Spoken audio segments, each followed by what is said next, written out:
I've wanted to build this sewing pattern for a long time. It's not just another bomber jacket, it's not just another sewing pattern. It's a full flight jacket system built around helping you tell your own story and paying homage to the reason these garments were meant to be engineered in the first place. Hello, my name is Jack and I've been sewing for the last 10 years. Over the last year, I've been building modern sewing patterns in hopes to make sewing feel more familiar for the next generation, modernizing old systems and helping people create the garments they've always wanted to. The Aero System is a modular flight jacket framework inspired by the MA1, MA2, and cold weather aviation garments, engineered to teach structure, not just assembly. This isn't about copying one singular jacket, it's about understanding why the sleeves curve forward, why the body is cropped, why the ribbing controls volume instead of removing it, and why pilots needed space before fashion ever got involved. In this video, I'm going to take you through one complete construction path, from drafted panels to finished Aero Classic jacket, breaking down not just what I'm doing, but why I'm doing it this way. In this build, we're focusing specifically on the Aero Classic. We'll look at Classic versus the rough cut build, modular pocket systems, neck architecture, insulation logic, and structure creates silhouette. By the end, you won't just have seen a jacket come together, you'll understand the architecture behind it. And by the way, if you are interested in exploring any other pathway that isn't shown in this video, there are 2 additional tutorials available. One built out of Italy with my co-designer Gio, sewing in the streets in collaboration with Neki. And the other built by a good friend of mine called Made by Mako. He takes you through his spin on it too. There's a lot of depth here. The goal isn't speed, it's clarity. If you stick around, I'll show you how to build your own version without losing the engineering that made these garments iconic in the first place.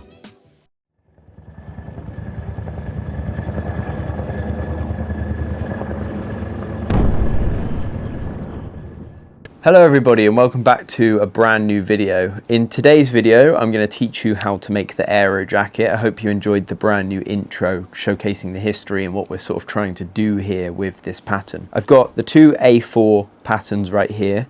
I'm going to take you through the pages and the modularity and all the different sort of things you can do with these 2 patterns, the point of 2 PDFs, and then I'm going to very roughly show you how to cut your size, and then we'll move on to the actual construction, which I've already done over here. So there is a little bit of pre-production that needs to happen before we fully start making a bomber jacket, and that is cutting out all of the pattern piece. This is my very own pattern. Me and my co-designer Gio have worked super hard to create this. As the intro says, we're trying to create patterns that feel more sort of modern and new and sort of push away all that rubbish and all the old sort of sewing patterns and deliver amazing projects for you guys to jump straight into. If you're brand new at sewing and you're using a machine like this, then you can still make both of these jackets, and me and Gio are kind of living proof for this. We just went to Italy and made the Aero rough cut, which is up there, on a domestic machine, just to prove that with minimal tools you can build this jacket. So if you're brand new to sewing, you can jump straight in with the Classic. Watch this tutorial because I'm only going to take you through the Aero Classic, this pattern right here, in this video, and then there is an additional 2 videos which will be linked below. One of them is traveling through Italy. You can follow that completely and understand how to make the Aero rough cut, or you can watch Max, Made by Mako. He has another tutorial which is the community sort of tutorial on the page, and you can watch that tutorial and sort of understand how to do the rib knit collar, and just he basically takes you on his spin of the pattern. Anyway, let's dive into this.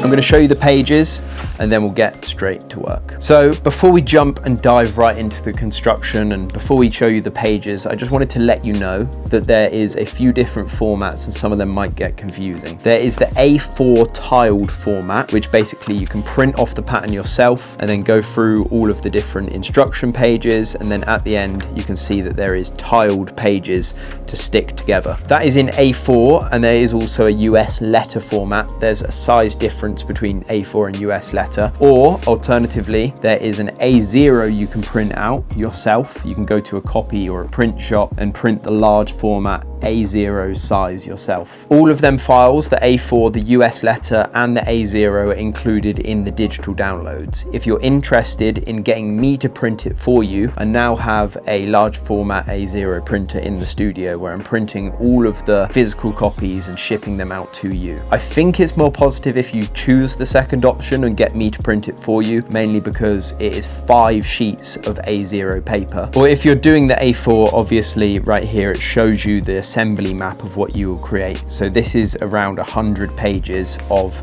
A4 paper.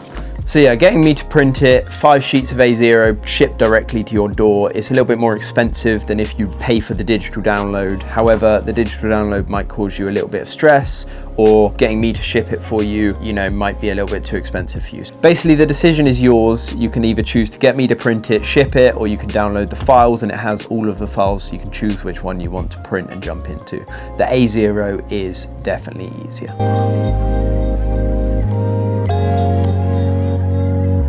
This is what the pattern pages should look like, and I'm basically just going to take you through the first sort of few pages explaining the whole story of this bomber jacket and why we are doing this. Essentially, as I mentioned, there is 2 pattern sheets. There is the Aero Classic and the Aero Rough Cut Edition. So this right here is the Aero Rough Cut. It has all the paneling under here. It also has on the back, which is super nice, it has this pleat that runs all the way down the middle of the jacket, and then the yoke, which is basically the bottom of it's detached. And it has these sort of tabs here, which is super nice too. I love the Aero Rough Cut. It was a design that me and Gio made, and this just perfectly represents what I love about like rough cut and the paneling and the pocket details and all that sort of thing. So that is that pattern. So you can kind of see this as being the easier version and this being the slightly harder version, but realistically both these patterns have tutorials. It's more of a design choice rather than a skill level, so you can jump into either jacket, whichever one takes your fancy you can jump into.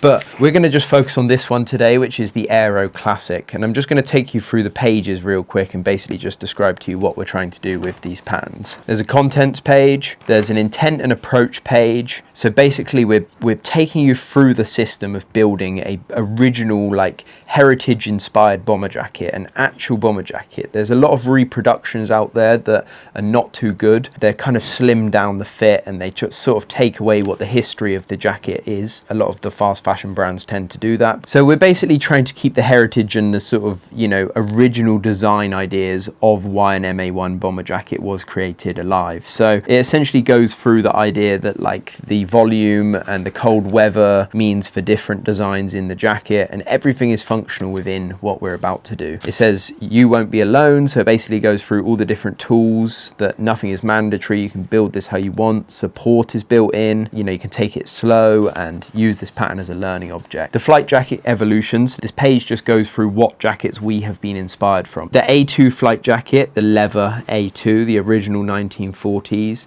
the N2B fishtail hood jacket, the MA1, and then the later on MA2 flight jacket with the collar. And then obviously after that, it turns into the fashion. And then now we've got the Aero jacket system, which is just been released, obviously. You've got it. Yeah, basically takes you through the system of all of these jackets put together. This is the volume, silhouette, and fit logic. It basically goes through the idea of why the ribbing is important, control volume during like sitting, curved arms for, you know, being able to be in a cockpit for a long period of time and have your arms stretched out to hold the controls. And then it basically shows you down here like a modern slim reproduction and why they're rubbish versus an old functional MA1. This goes through the neck systems, so if you're interested, all of the different pattern pieces are integrated into the pattern. You can do a rib knit, which is the MA1, you can do the insulated collar, which is the MA2, or you can do the fishtail hood, which is the N2B. And yeah, it basically just goes through all of this. You can read these pages, I won't go through and bore you. This page basically goes through the fixed structure of the jacket and what doesn't change, which is the overall shape of a bomber jacket. And then this is the modular systems on the right, which basically say you can do whatever you want through the design process. Pocket systems, you've got the MA2 pockets, you've got the inner lining pockets, the sleeve pockets, the welt pockets. All of this is included in the pattern. and you can do what you want. There is quilting and insulation systems, so I would be showing you through the different quilting densities, but in this tutorial we're just going to focus on the open quilting. This gives it a bit more movability, but the more sort of dense you make your quilting, the more sort of, you know, warmer your jacket's going to be. Size measurements, obviously you've got your measurement table. This will be on your pattern yourself. You can read this and jump in where it works for you. I'm making a large in this video.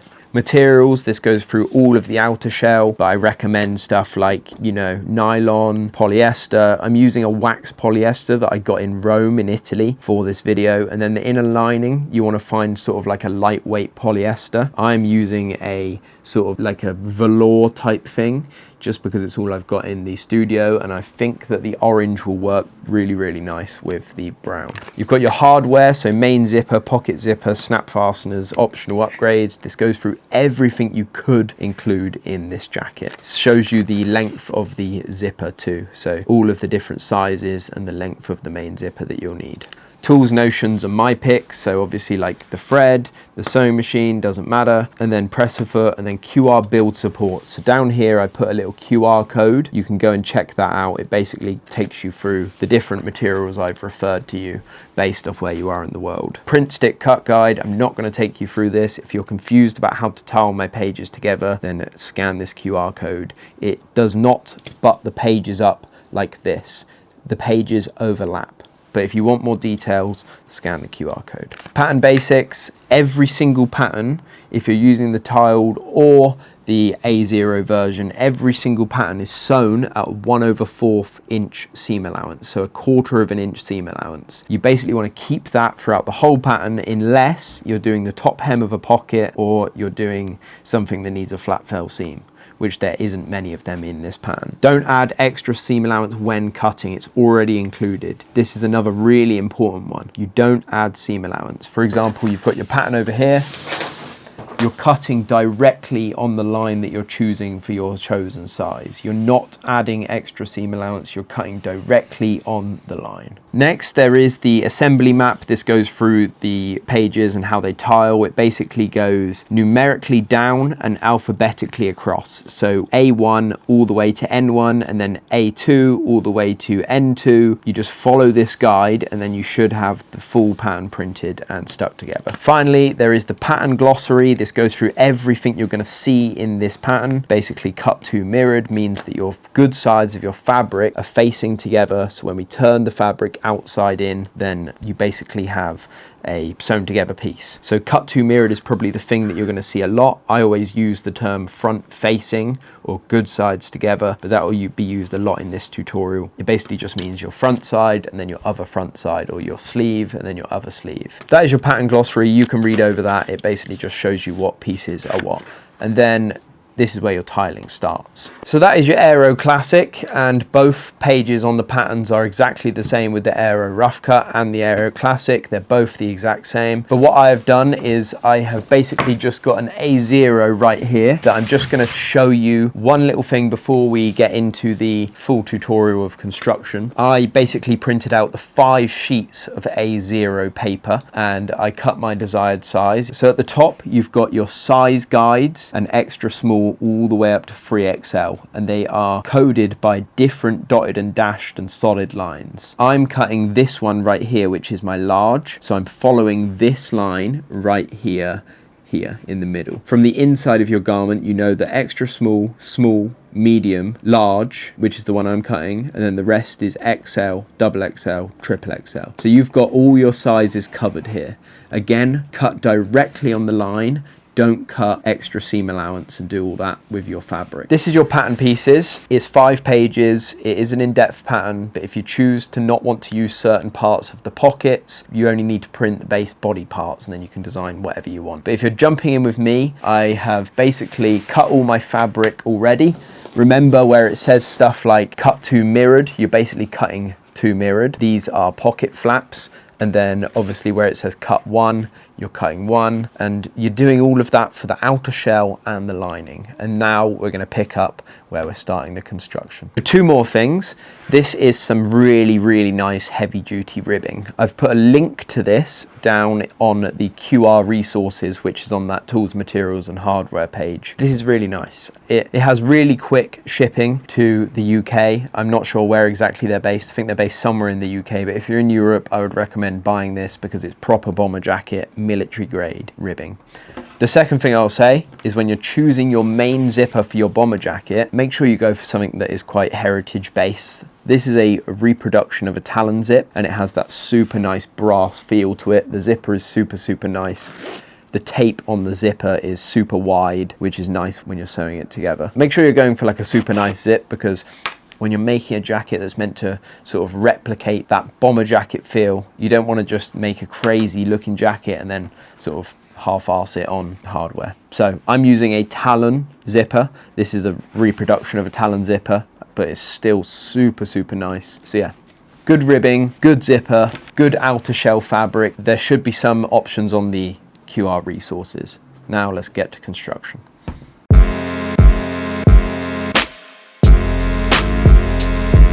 So I've laid everything out on the table so it all makes sense to me. I'm sort of just going to run you through very briefly what each panel does, what we're going to start sewing first, and and then when we get to construction on each of the categories of things that we are doing, say we're going to focus on the arms or we're going to focus on the back and the front or the facings, then I can kind of explain what's going on with all that different stuff. So we're going to start with sewing the lining, and this is quilted. It has quilting on the underneath. I would recommend when you're making a jacket like a bomber, try get some thick, not too heavy, but thicker sort of fabric for the outer shell.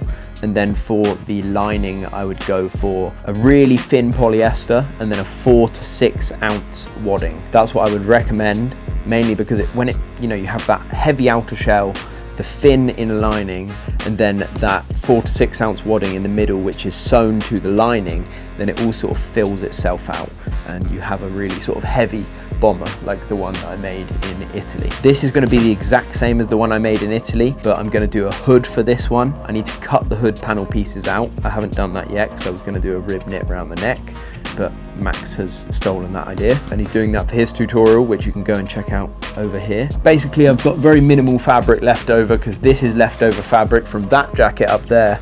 So yes, we're going to focus on the lining first. I'm going to show you how to implement the facings and do the quilting, and then we're going to get into building the outer shell of the jacket together, which shouldn't be too long. I'm going to show you how to integrate the pockets with the quilting. They're kind of like insulated pocket, and then we will get onto the main construction, putting the outer lining with the outer shell, constructing the hood, putting the zipper in with the zip cover, and then attaching it all together with the bottom ribbing and then the sleeve cuffs. And we're basically just going to show you the whole process, how to make the jacket. Again, if you don't find what you need in this video, go watch the other tutorials. I take you through the different processes in Italy, and Max takes you through some of the other processes too. But let's just jump right in because it's about time we start.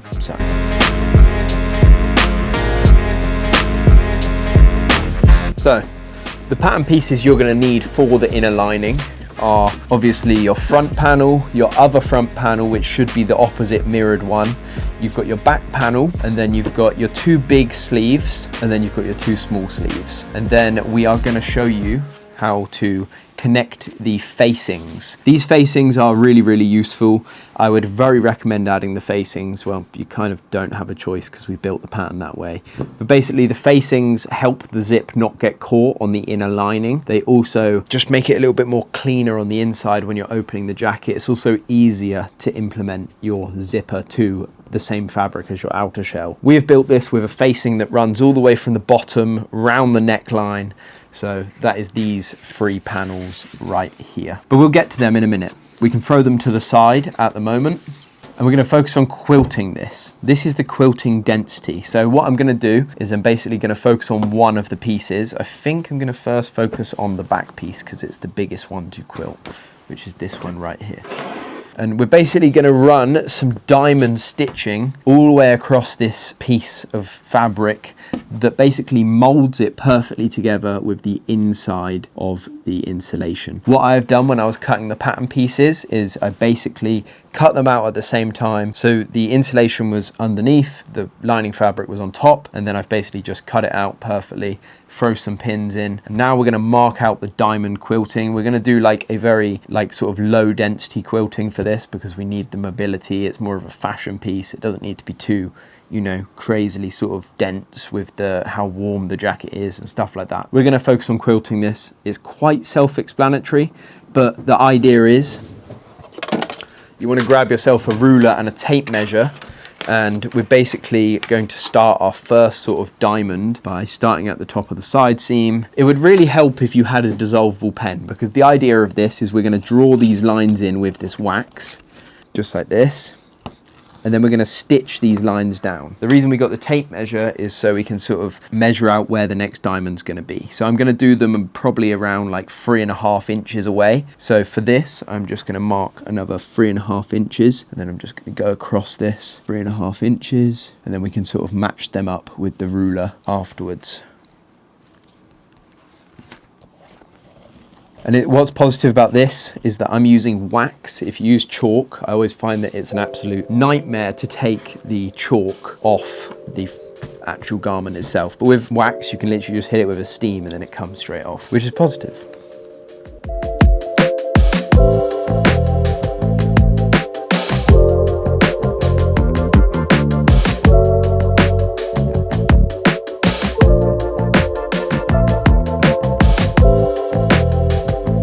Once you've quilted one direction, or not quilted, but once you've sort of marked out where your quilting is going to be one direction, you're then going to go the complete opposite. So you're just going from the other side seam, marking your first line, and then just marking 3.5 inches is what I'm marking, but you could do yours denser or wider or none at all. You could just do some wavy lines and it does the exact same thing. It's quilting, it's all quilting, but I'm just trying to make this one a bit more historic to the main MA1 and MA2 jackets. So yeah, we're going to carry on quilting this with our pen and just marking out our quilt lines, and then we will start sewing it. I've got the arms and the main body to do, so we're probably going to cut through this until we get to the end because it's quite a long process.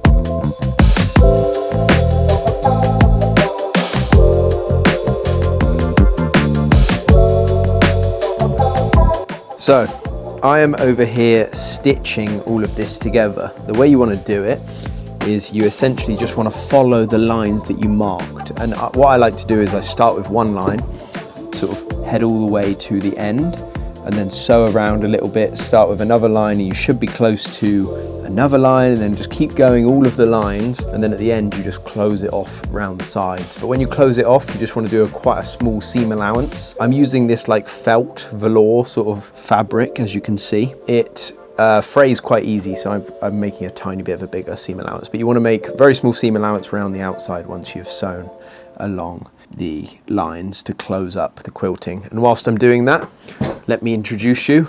I've got Eloise from the Keystone Denims helping me film today, which is really good. She's behind the camera, and when we've got tedious work like this right now, she's helping me draw out the lines so it's easier for me to sew.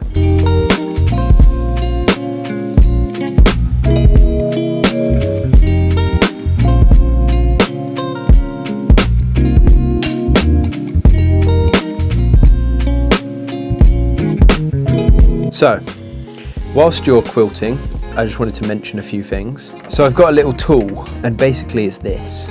You might have one, you might not. I bought it off Amazon, and basically it connects to the back of the sewing foot, and then it keeps a guide for the quilting. Mine doesn't go out too far, so I'm not actually going to use this, so I've just drawn my lines. But all you're doing is you're, as I mentioned, stitching across. If you've got thick fabric like this, thicker than normal polyester, then you can get away with just stitching the lines as you go and then closing up the outside. Or you can close out the outside first with that small seam allowance that I mentioned. But if you've got thinner fabric and you're doing this with like some super thin polyester, then I recommend probably doing the outside first, and then when you get to doing the inside, I'll do an example of what you should do, because your fabric might bunch up quite a bit. So as you're going along, you just want to be pulling it apart and just pulling it apart as you're going along.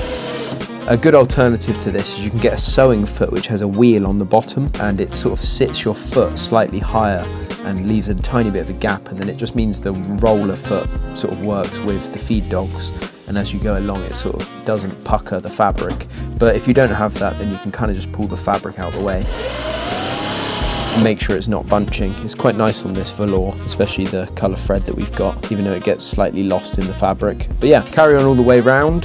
When you get to an end, what I like to do is just stop sewing, make sure the needle is in the fabric, and then you can just sort of make your way up. Stop, change direction again, make your way down, and it is a really, really simple process to quilt.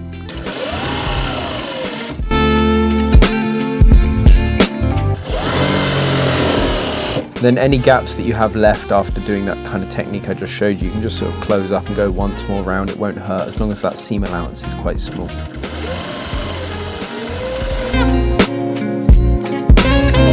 And then you should have something that looks a little bit like that. I'm using thicker fabric, so this quilting won't come out as sort of like puffed up as you would if you were using a little bit heavier insulation, thinner fabric. But I'm really, really happy with this because it's going to be super, super nice when you're wearing it. The velour is super smooth.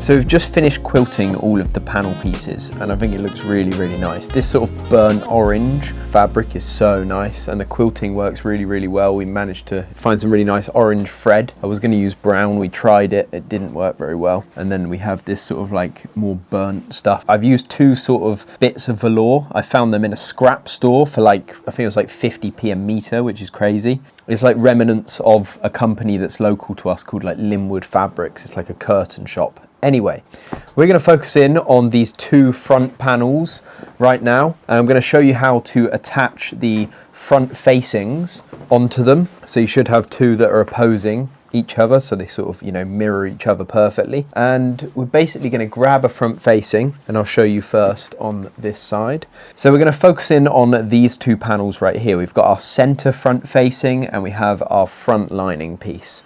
Basically, you can see that this curve of the front facing is the exact same curve as the lining. What you want to do is we basically just want to good sides together, put the fabric, and then we want to run a stitch so this curve matches up. And then when you turn it the right side, this will be sewn perfectly together. And then we can finish it off with a nice top stitch that runs all the way down. I've already got the orange in this machine, so I think a really nice orange top stitch would be super nice all the way down this. And then we're going to do the exact same process for the other side. So when you're stitching this front facing down, obviously make sure it is the good sides of the fabric facing each other. It's kind of hard for me to see, but this is waxed on the inside and not on the outside, so I know that's kind of my indication. And we just want to make sure we're stitching this at a 1/4 seam allowance. If I move this out the way, you can see that that 1/4 seam allowance is right here. It's the 1/4 of an inch, number 1, and your machine should have a guide for that too. We're going to stitch all the way down.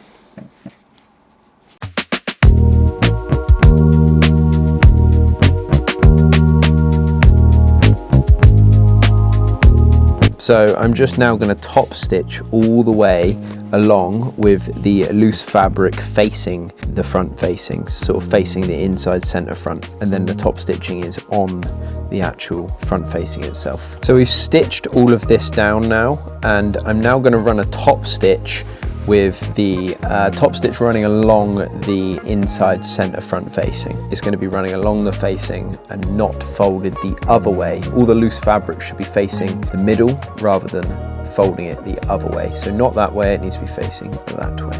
And then stitch all the way down.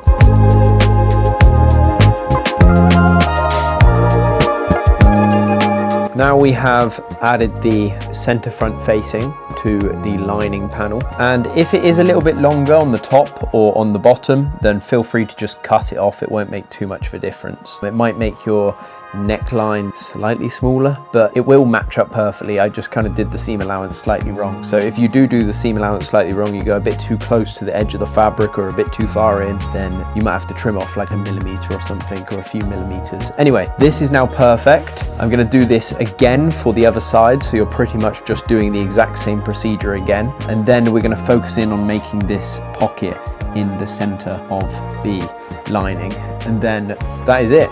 We can then move on to the back sort of facing, and then that'll be our lining all completed. Maybe I'll show you how to do the arms afterwards. In your pattern piece, you should have a inside inner lining pocket, and it should be 6.5 inches by 8 inches. What I like to do is I like to cut the exact same panel out of the lining, and then I just like to make it a slight bit longer at the bottom down here. You can see that it's just a slight bit longer than the outer shell fabric.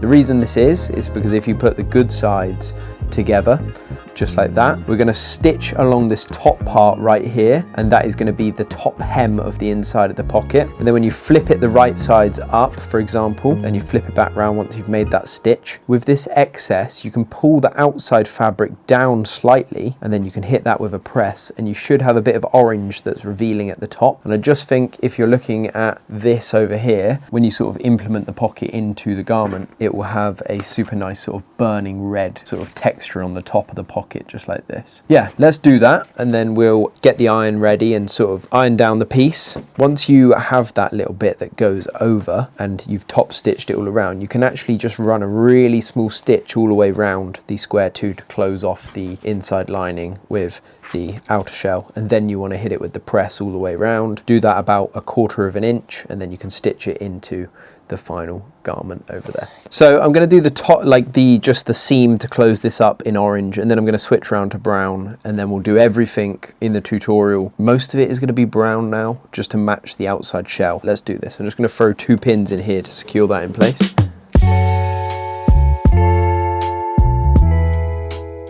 Done that seam, you should have something that looks a bit like this. I'm just literally just going to fold that over. You can see the bottoms match up perfectly, and then if you press that down with the sort of seam underneath the outer shell fabric, and it will leave this super nice sort of like top orange edge.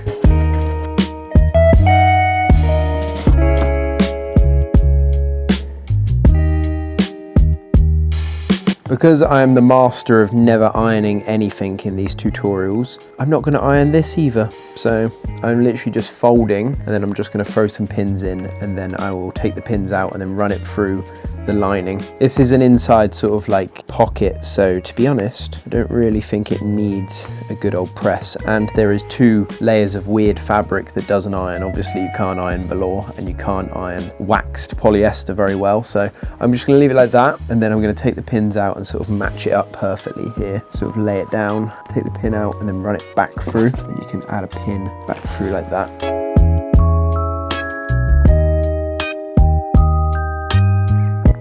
This isn't a very professional way of doing this. I'm sorry guys, I kind of just sometimes don't even bother ironing things. And yeah, like I said, this is kind of a weird fabric. You wouldn't really iron this fabric, I don't think, but there we have it. That is the sort of patch pocket implemented, and it has that super nice orange bit at the top with the top stitching. But now we've hemmed this, we're just going to run a top stitch all the way around this pocket, and as we go we can kind of just like account for the bits where we've kind of pinned a little bit off, and just square off that bottom edge of the pocket, make it super clean.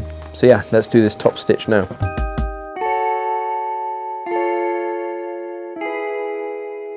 This is a last minute little thing that I'm going to do. I'm going to add a little welted pocket just onto this little edge here on the other side. I think it should go quite deep, but I'm not going to teach you how to do a welted pocket. I'm probably going to say it at this part of the video so it's clear for the rest of the video. I have this video right here, and it is the welted pocket tutorial. It's a very like complex procedure to put into like a 1 minute sort of process of a tutorial. So I'm going to leave you to, if you want to join me with the welted pocket on this side of my front panel, or any of the other welted pockets that I may put on the outside of the garment, you can go and watch this tutorial right here. It's the welted pocket tutorial, takes you through the full process, and then you can come back and join me. But I'm going to do it with my outside fabric on my lining, so it sort of contrasts it to match how we've got this going on at the moment, where it's like orange, and then your outside sort of waterproof on top of the quilting, and then obviously the welt will be the same. If you want to join me, go watch the video, come back after,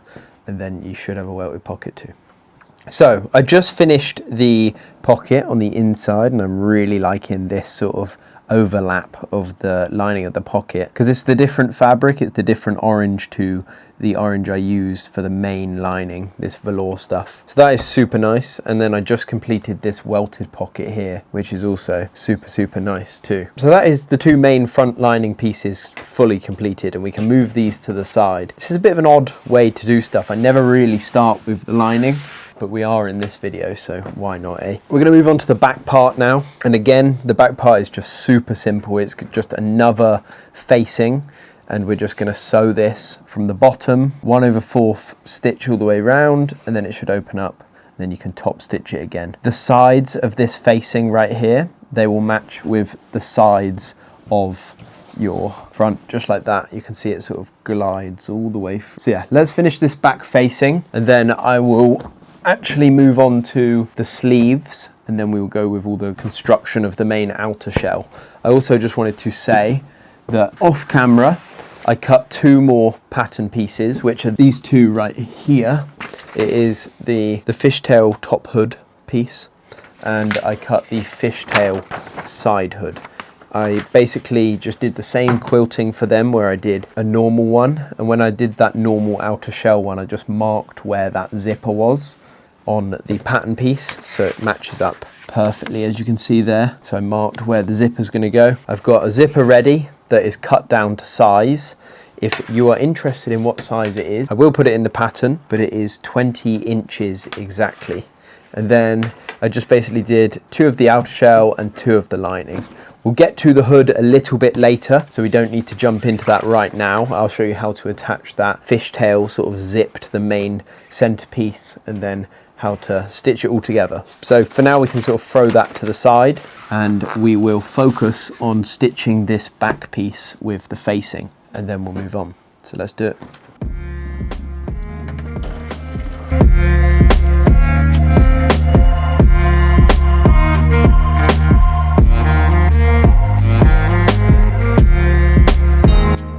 Just like your center front facing, we're just going to make sure the top stitching is folded under towards the outside and not the inside of your back panel, and then your top stitching is on the actual facing piece itself.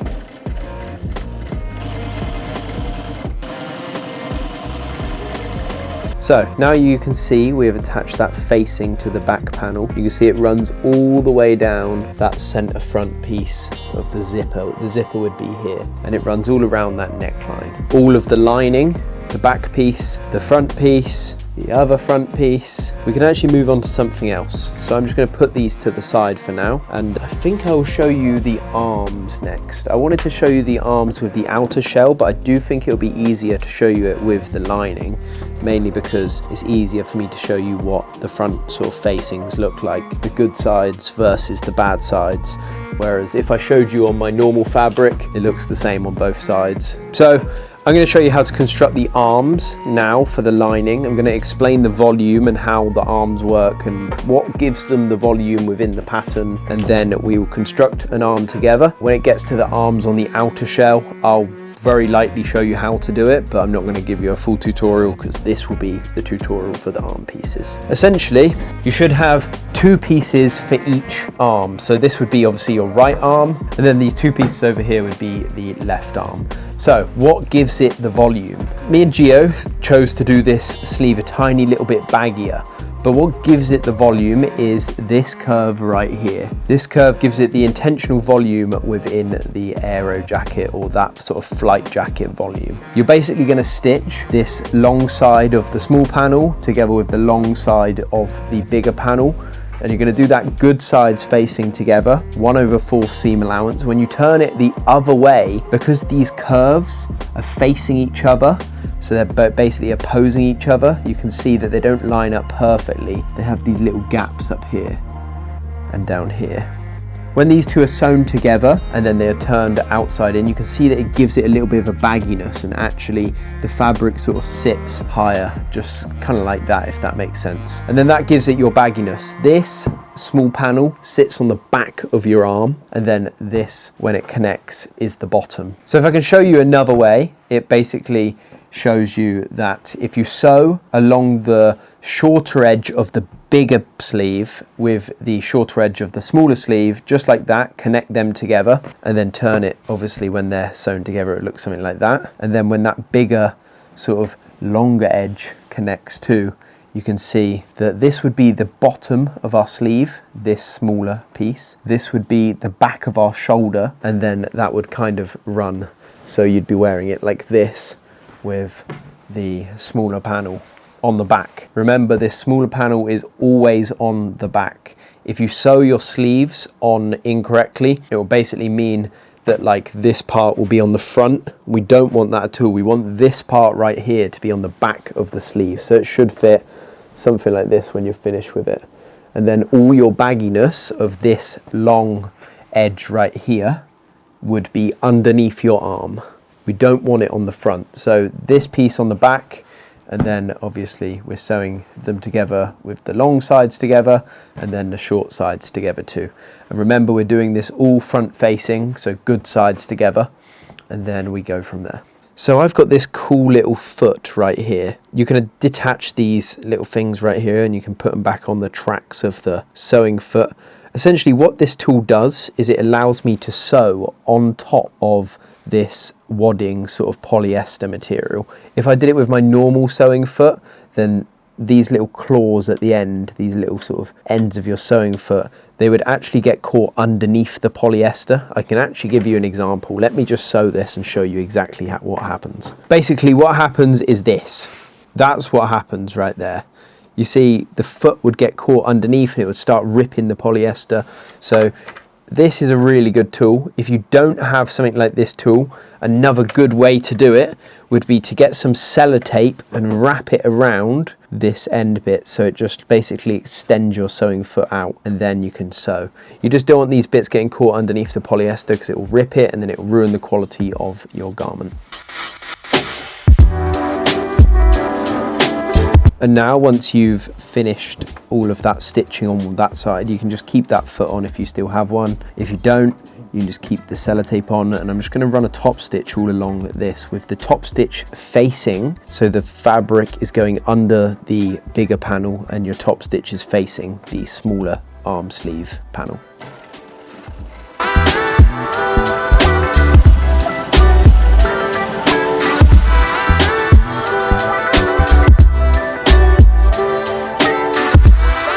Now, because we've still got that sewing foot on, we can actually get the shorter pieces. We are going to stitch them together with a 1/4 seam allowance, the same. So what you want to do, you've got this sewing foot, I've just actually swapped it back. I have this cool little mechanism that sometimes works on my industrial. It basically allows me to swap my feet quite easily, but it's kind of rubbish. I need to get a better one. But anyway, I've swapped my foot back to the usual sewing foot. Now I've swapped the foot round, I'm gonna run a top stitch down the inside of this seam that we have just made for the smaller lengths of both panels. This can be kind of a tricky process, so I would recommend just taking this super slow, because it is a bit of an annoying, tedious process. You're kind of just moving the fabric around a lot and trying to get into this annoying crevice. So as I'm top stitching, we're doing the exact same thing. So the smaller panel, this smaller panel over here, the top stitching is facing that way, and the sort of loose fraying fabric should be underneath, facing towards the bigger panel. And yeah, as I said, it's going to be quite tricky to do this. It's very tedious, so just take it super, super slow as you're stitching. You'll need to keep pulling the fabric under so it faces the correct way, so your top stitch is nice and neat.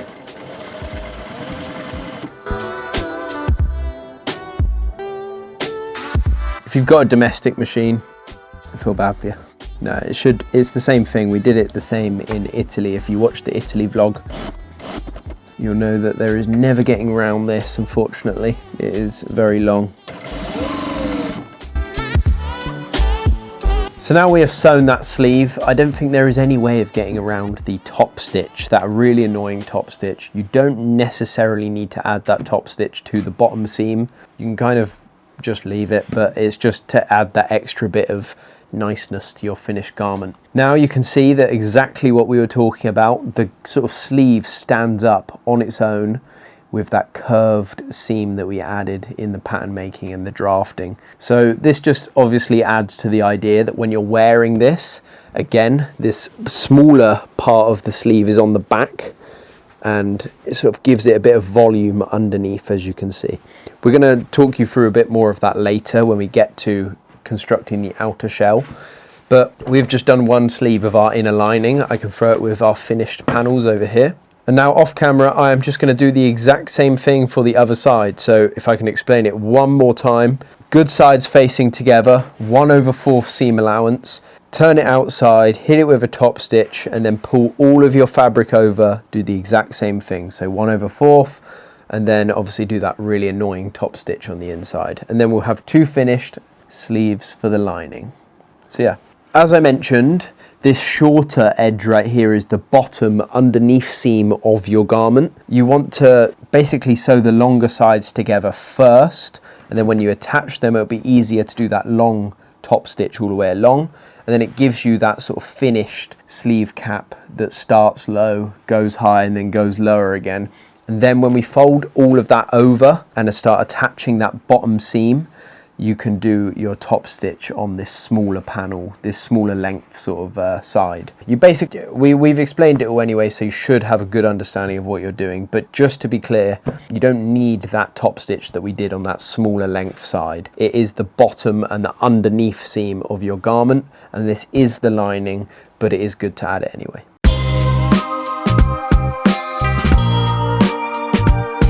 So, we're now on the hood, the fishtail hood with the incorporated zipper, which sort of you can, which you can zip open, and then your 2 sort of sides of the hood should land on your shoulder. I am going to explain this to the best of my ability.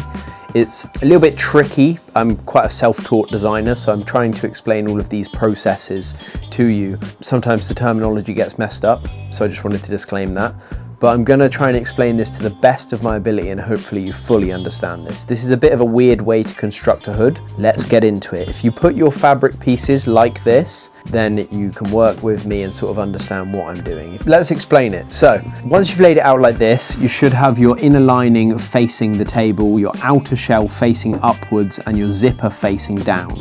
We're going to focus on this middle section and forget about these 4 panels for the moment. How are we going to incorporate this zipper so you can zip it down? This is how.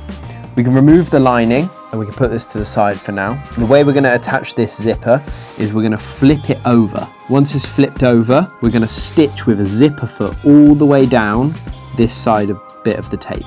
Then once that's stitched, you can then undo the zipper from the top. And if you watch this very carefully, once this bit is stitched down, you can then flip this bit over, double, and then match the tape up with the other side, and then stitch that all the way down too. Basically what this will do is, when you close the zipper, you can see that then that would fold out. Are you crazy? Ignore that blooper, the zipper fell off the end. You are going to buy a closed end zipper for this, and you're going to make sure it's 20 inches long. I have an open end zipper and it's not 20 inches. I never come prepared because I'm an idiot, but pretty much we're still gonna do it. It's gonna be the exact same procedure. So we're gonna do that. I'm gonna explain it when I actually do it again, but we're gonna basically integrate this zipper into the top panel. Then we're going to grab this bottom underneath lining, making sure it faces the table. And when that zipper is incorporated into this outer shell fabric, we're going to place it on top just like that. Then we're basically going to add some pins all the way around this. And then when you flip this over, if you were sensible like Eloise helped me with, she marked a line all the way down the center of this piece right here, this inner lining center hood. Now what this line does, it means that it can basically match up exactly where you're cutting. But before you cut, you want to mark with a pin the very bottom of the zipper. and that is around this area right here. When it's integrated, it should be a little bit higher, but we're marking the very bottom of the zipper by putting a pin through the zip, the outer shell fabric and the lining. So then when we turn this over, we know that we can cut down this center line, and as soon as we get near the pin, we can stop cutting and then cut that triangle in just in there. The triangle tucks under the small sort of side, and then all these other two raw edges, they'll tuck under the zip for the side bit, just like this. They'll tuck under. I'll show you when we do this, but I need to explain this to you before we jump into it. Then you should have your zipper fully integrated, and then we're going to run this top stitch all the way round, and we'll know that it's going to hit the outer shell fabric and the inner lining fabric. But at this point, we still have the sides open and the bottom open too, but the zipper is just integrated into the outer shell fabric and the lining. Then we want to reintroduce our outer shell side hood pieces, and we basically just want to stitch them together with the outer shell piece. So you want to run this all the way down and you want to stitch this hood in, but we're only stitching this hood onto the outer shell piece. We want to do the exact same thing for the other side, just on the outer shell piece, and then we can flip this over and they should be integrated. Then we're going to do the exact same thing for the lining and the exact same thing for the other lining side hood. At this point, you should pretty much have a constructed hood. The only thing that isn't going to be constructed is the part that is around the face. You're going to have to manually fold this all the way round, and then we're going to hit a top stitch once the pins are in that. This side area right here, this zipper is going to run all the way to the top of this side piece. Our main zipper on our garment is going to run all the way up to the top of this. So when you're doing this top stitch all the way around this hood and your pins have integrated and you've done that manual fold, you want to start your top stitch a little further in, and then this gives us enough space to be able to fold this in later for our main zip. If that feels a little bit confusing for you, you can just replay that little bit of the video, or you can jump right in with me right now and I'll explain as I go. It's very hard to explain. There is a lot of sort of technicalities to this because of the zipper. If the zipper was not integrated into this, then we would be able to construct our outer shell hood, our inner lining hood, and then we'd be able to sew them together and then turn it inside out, top stitch it, and then it'd be done. But because we have an opening for this hood, we want to make sure that this is done correctly.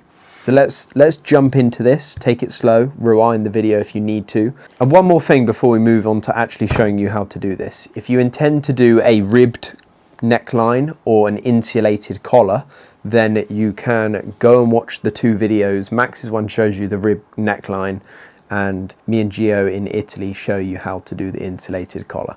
So let's dive into this. So as you can see, it's a brand new day, and I wanted to leave this until the next day. It got a bit late yesterday.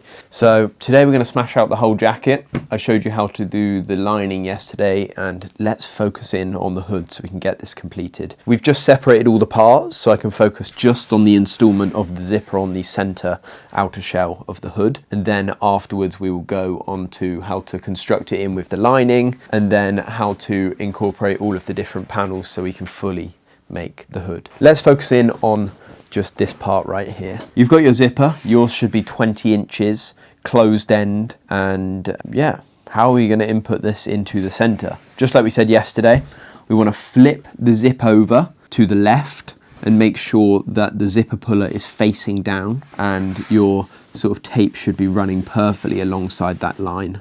I'm going to run a stitch all the way down this right side tape for me, and this is going to be with a zipper foot until I get to the very end. And what you want to do is you kind of want to leave like a 1/4 inch right at the end of you sort of want to leave a 1/4 inch gap from the end of the zipper.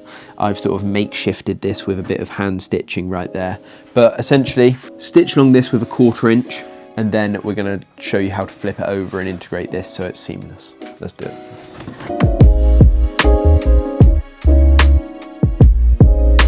As I mentioned, we're just going to stop about a 1/4 inch from the end.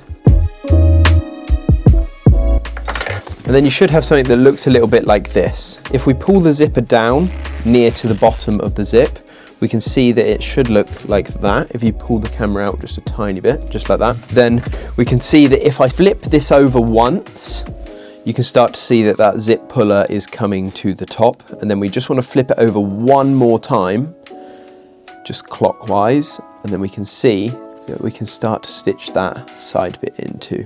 And then you can see it naturally turns the zip, so it's naturally the right way. So I'm going to stitch all the way down this tape, and obviously you can't finish this because the zipper is in the way, so I'll show you how to finish that. Obviously you can't zip right down, you can't stitch right down because the zipper puller is in the way there.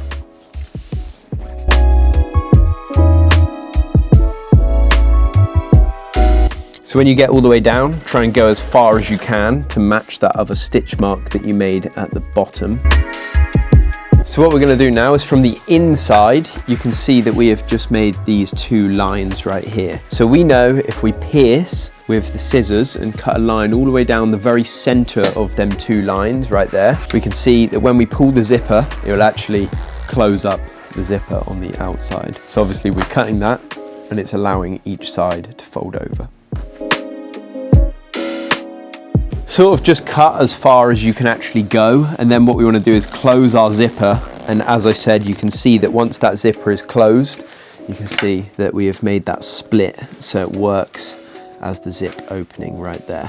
And as you can see, we have this little bit to tackle down here, and how are we going to do that? What we want to do is we actually want to carry on this scissor cut, and we just want to cut a triangle. So if you can see here, we just want to cut a triangle up to this top point, and the same as if we could have gone as far with the other stitch. So we want to cut a very equal triangle with the longer stitch you made.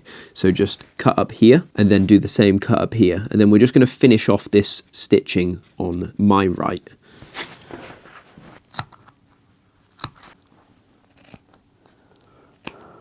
So now we have cut this sort of triangle that's facing the inwards sort of part of the zipper. We can basically now pull it the other way, and you can very intricately turn this zipper inside out so it goes on the inside, just like this. Now what you can see is that triangle has sort of made it so we can close up the end of that zip. On the inside, it should look like the triangle is sort of facing on the inside. So what we're going to do is close up that triangle from the very, very inside, and then you can see that that will close up the zipper. Now, before we throw some kind of top stitching throughout this panel, we're actually going to construct the inner lining into the inside of it. And then remember, we're going to sort of sew the two side hoods to each panel afterwards. Hopefully I'm explaining this correctly. As I said, it's kind of hard to explain because I'm self-taught and all the terminologies get a bit fuzzy. But essentially, we're basically just creating a nice little opening for the zip here, and that sort of triangle at the bottom is just meaning we can clean up the bottom of the zip down here. And then we're going to reference where that sort of triangle is and then replicate it onto the lining in a minute and then go from there. To make this easier for ourselves, I'm literally just going to pull the fabric to the side and add some pins all the way down so I can sort of reference where my top stitching is going to be, and then we can move these pins in a minute to the right position. And you can see on one side we've gone all the way down and cut that triangle to the end of the stitching right here, and on the other side there is a little bit more stitching to do. So if you want, you can just close up that stitching right there, and then it should equally then fit together. At the moment it sort of like pulls down and this is kind of diagonal, so we just want to do the stitching to the end and then it will pull it straight, so it's kind of neat. Then as I mentioned, just close off that triangle by pulling the fabric under. And then we have the triangle right here. I'm going to grab some tweezers just to hold this nice and level, and we're just going to run a stitch all along. Remember, you're stitching over a metal zipper here, so you want to take it really slow with the stitching. You should be able to get through it, but obviously be super careful.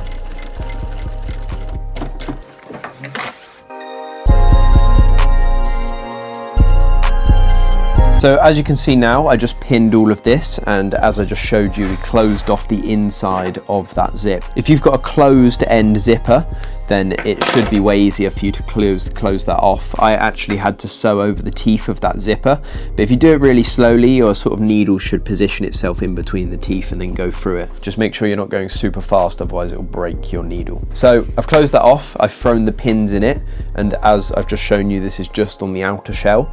Now we can reintroduce our middle sort of center hood lining.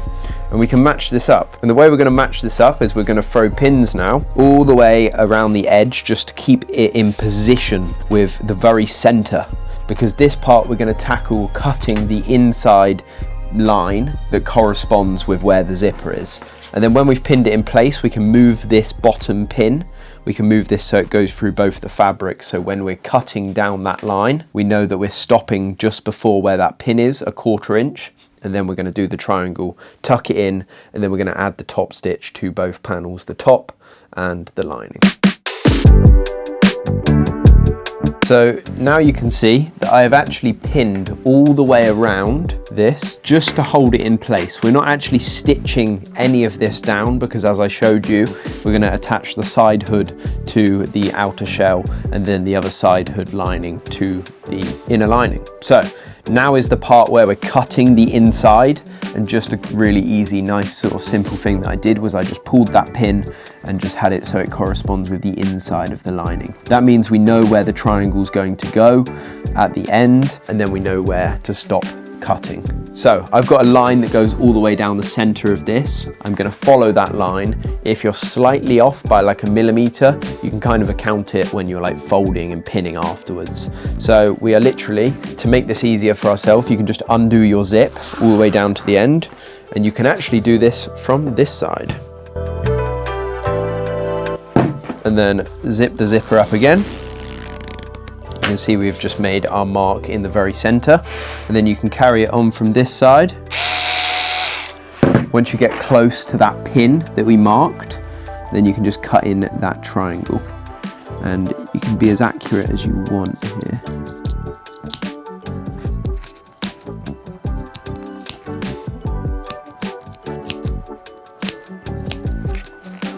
Now we have our triangle cut right there, and then we have this sort of loose middle part all the way down. Now what we're going to do is we're going to flip it over, undo the zipper, and you can see that this splits now, which is the split that we want for the fishtail hood. It seems to work perfectly. Now we can sort of work our way along with the pins, and I'm going to work my way along just round here, and I'm going to fold this lining over and then sort of place this on top. And then to make it easier for myself, I'm going to do this and pin from the outside, because we don't want to be sewing from the inside lining, because then the bobbin thread will be on our main shell. So I'm just going to work my way along and do the fold manually. It does take a little bit longer, and it may seem like a bit of a tedious process, but you know you're going to get it perfect in the end. So just take your time and work your way along with the pins. It does take a little bit longer than any other way, but you know you're going to get it perfect. So be patient with it.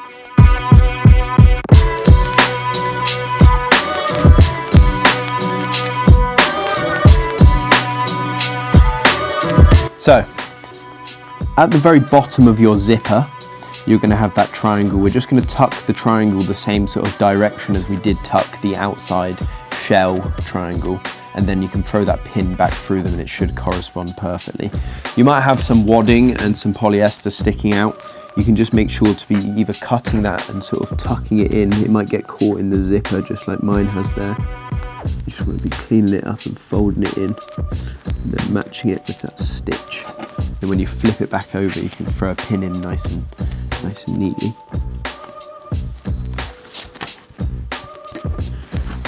Let's clean that up a little bit. So you've got the bottom triangle of the inner lining. We're just going to do the exact same thing as what we did for the outer shell triangle. We're just going to tuck that in on itself, make sure that is all out the way. Make sure that there is no white sort of polyester in the way too. Make sure that it's all tucked underneath, nice and clean. And it should correspond perfectly with the outside sort of triangle that you've done, so you can run a pin through both of them.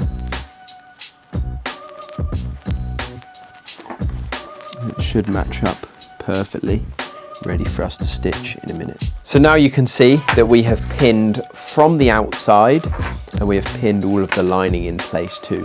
So now we're just going to be really, really careful and run a top stitch all the way along this to close this zipper up.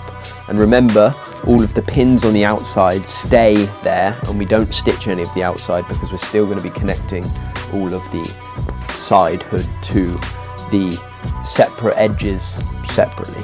So what you want to do now is you want to start your stitching with the top stitch just around like about 1.5 inches away from the top of your zipper. This is because we're going to fold this over at the end. So start your top stitching from about 1.5 inches down and then run all the way around, making sure that you can use some tweezers or something intricate to just go along and make sure all the orange is in the right place as you go whilst you take your pins out. And then once we get round to the other end, we're just stopping at the same around like 1.5 inches from the end.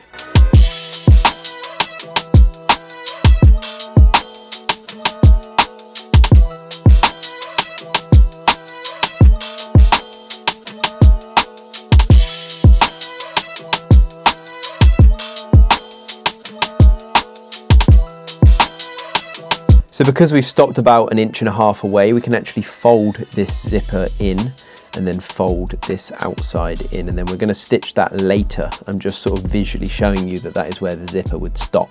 So we can leave that for now, and we can actually just zip up what we've just sewn, and we can visually see that that works perfectly as our open fishtail part of the hood, which is super, super nice. Now what we're going to do is we're actually going to take all the pins out the outside, as we know everything is lined up now. We can also just check on the inside if we missed any of the lining, which we didn't. It looks pretty good to me. So we're going to take all the pins out and we're actually going to start constructing and sewing the side parts of the hood onto the actual hood itself. So let's do that.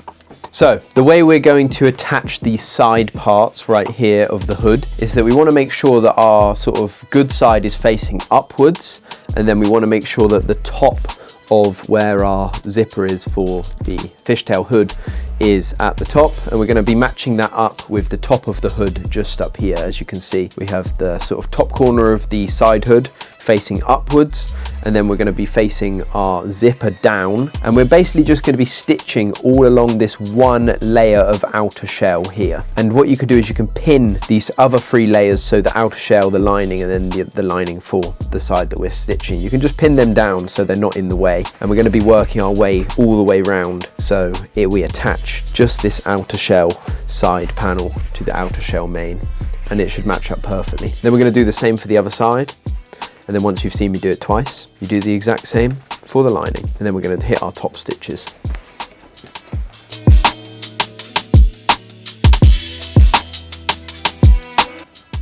Snip your excess threads.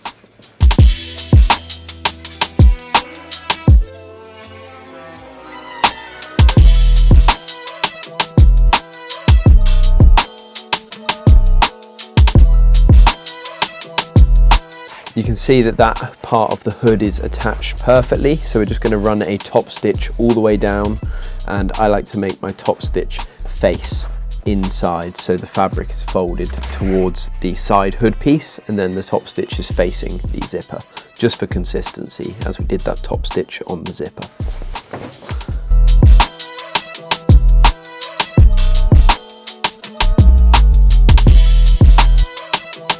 So as you can see, we have top stitched one side of our hood and stitched it in. And we've done that without obviously stitching anything else but the outer shell piece that we needed to stitch it to with the front facings. We're going to do the exact same thing with the other side. So we can take the 2 pins out and then sort of fold them the other way now.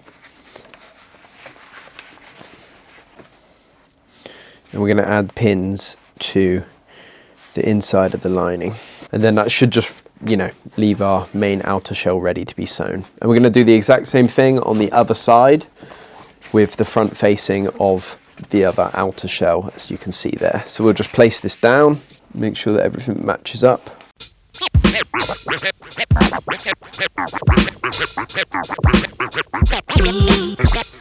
So as you can see, now I've just sewn all the 2 outer shell hood pieces to the center hood piece. It's now really taking shape to what it will look like in the end. We need to add the lining in now, so we're going to do the exact same procedure from the inside, where we're just going to move all the fabric over to one side, and we're going to do the sort of, you know, the front facings together, and we're going to top stitch and sort of stitch our hood into the single piece of lining, and then do the same for the other side. And this is just doing the exact same procedure for the outer shell but for the lining, and then it will make a seamless hood. And the reason we've left that 1.5 inch gap just here is because we're actually going to fold this in afterwards and pin and just make sure that it's all really clean down this sort of face part of the hood, down this sort of like, you know, the opening of the hood. So yeah, let's do the lining. It's the exact same as doing the outer shell, and then we will get to how we can clean up the whole front of this.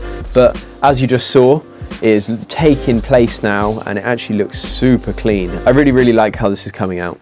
So yeah.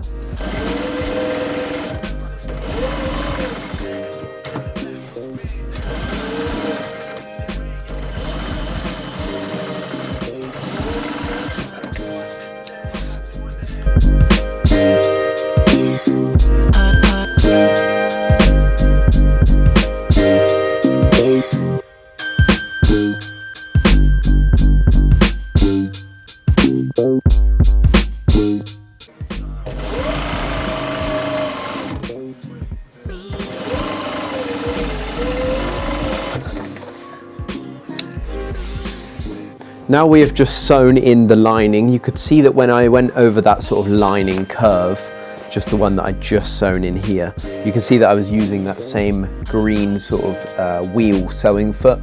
It just makes it easier. If you don't have one of them, then maybe use that sort of technique I showed you earlier where you're doing the sellotape over the front of the sewing foot. Anyway, now we're going to get on to closing up the outside of this hood, this sort of raw edge we've made over here. And there is two ways of doing this actually, and I'm going to think about which one I want to do and which one I want to show you. Give me a second. So the way I am going to teach you how to sort of close up this whole area right here. You can leave this bottom bit open because I'll show you what we're going to do with it later. We're going to construct this towards our outer shell, this for our lining. So we need this to be open for now. We can throw some pins in it so it keeps it in the right sort of position, but the main thing is closing up this sort of facing edge right here that goes all the way around your sort of head, you know? And the way I'm going to do that is we can focus in, obviously the hood is in two parts right now. Well, it's in one part, but obviously I've split the zip so the hood is open. We're going to focus on one side right now, and that is whichever side you pick. And because we left that 1.5 inch gap, that sort of 1.5 inch gap there, we can actually fold this and flip this all the way around so you can see that it matches up front facing. And we're going to pin all the way along this from the outside shell side, and then we're going to stitch all the way down this so it closes up the whole of the front. Then you should be able to turn this inside out. It will actually hide some of your zipper. So in my case, it works really nicely because my zip fell off the end as you saw earlier. But yeah, we're just one side, outer shell lining. We're literally just going to flip it on itself, make sure this lining side is folded, and then match it up with exactly where it is right there. And that is going to be on the inside, as you can see, so your zipper will sort of cut in and go on the inside. And this will just mean that when you turn it the right way around, your zip will stop right here.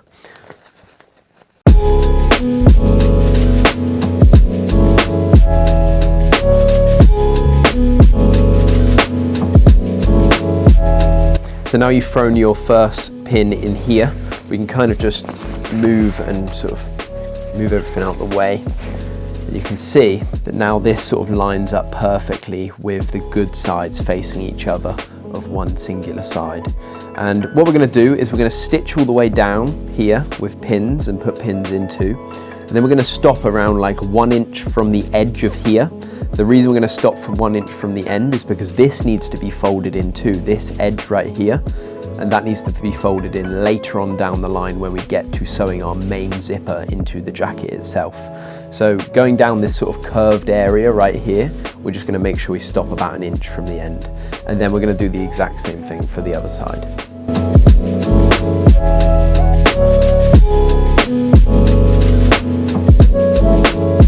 We can actually add a pin to this side part too, just for reference, and then we can actually just sew all the way down. In my case, I'm probably going to sew up and start from that 1 inch opening, just because it's on my good side of the sewing machine. So yeah, let's work our way up this, and then we'll do the exact same thing for the other side. As I mentioned, like 1 inch from the edge, I'm starting from the bottom where the zipper would go up the center front, and I'm making my way all the way to the zipper at the top. You can do it the other way. If you're doing it the other way, just make sure you're stopping about 1 inch from the edge of that sort of center bit where the zip, your main sort of jacket zipper would go. So we want to make them work our way up.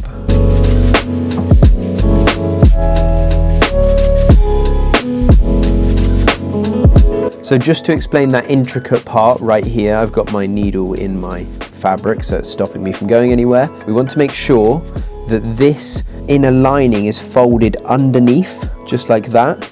And we want to make sure the zipper tape is actually folded underneath that sewing foot, just like that. And they're both placed perfectly, so then we can sew right over both. And that just closes this whole area up. Now we can take this out, snip away our excess, and when you actually turn this the right way up,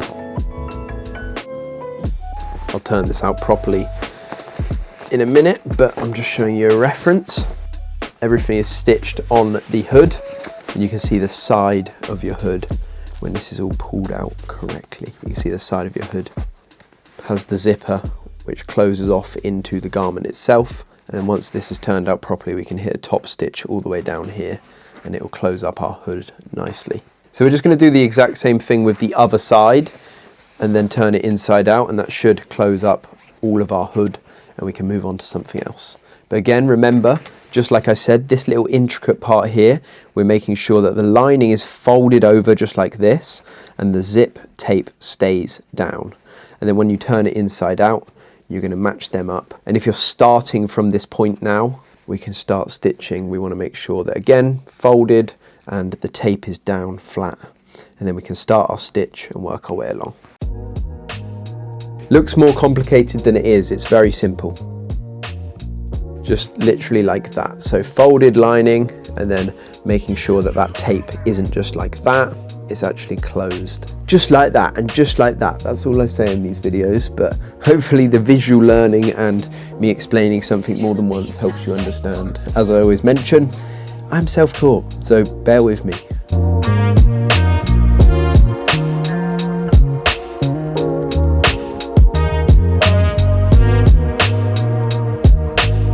To be honest, to make this easier for later, there is something that you can do which will make it easier for you. You can actually fold in where the zipper will go, just like this. And then you can do the exact same thing for the other side and fold that outer shell in. And then you can actually stitch to the end. The reason we left that inch the other side is so we can now allow for this fold, but you might as well make it now and run your stitch all the way through it. Just like that. And you'll see why now, because if I turn this round the right way, snipping all of our loose ends, if I turn this out the right way, you can see that it's naturally going to start making that fold with these two panels right here. And then obviously what you've just done is cleaned up all of the face part of the hood, and now we can actually just zip this up, and then we know that the fishtail hood is now functioning like that. You can see it's a little bit messy around here because my turning inside out wasn't the best. I'm just going to clean this up off camera, basically just making sure these edges are turned out nicely, that zip is sort of pushed in a little bit further, and then finishing that top stitch on the zip all the way around and connecting it all the way down to the bottom. And yeah, I'll show you how I do that now.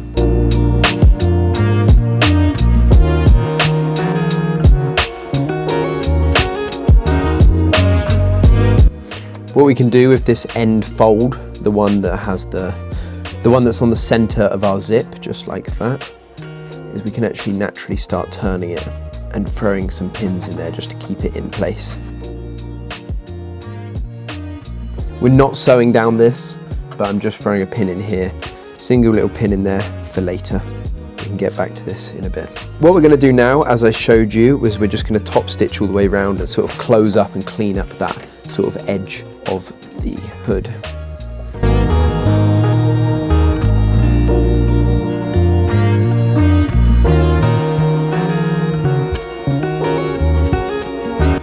Just like that, that cleans up the edge of our hood. And remember, don't stitch down this sort of part right there. We don't need to focus on that right now. That is, again, the center sort of front where the zipper would go. We're just going to clean up the other side, and then we'll move on to something else.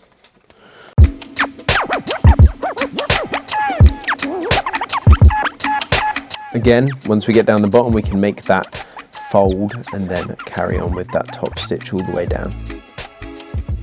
This just closes up that area. So again, you can throw a pin just in this little centerpiece where the zip is going to go, and I just noticed that I actually did on this one sew all the way down, and I noticed that on this one right here I told you not to. So if you want to go back and just sew that to the end, just make sure that everything is folded when you do, and then obviously it just closes up this little edge right here.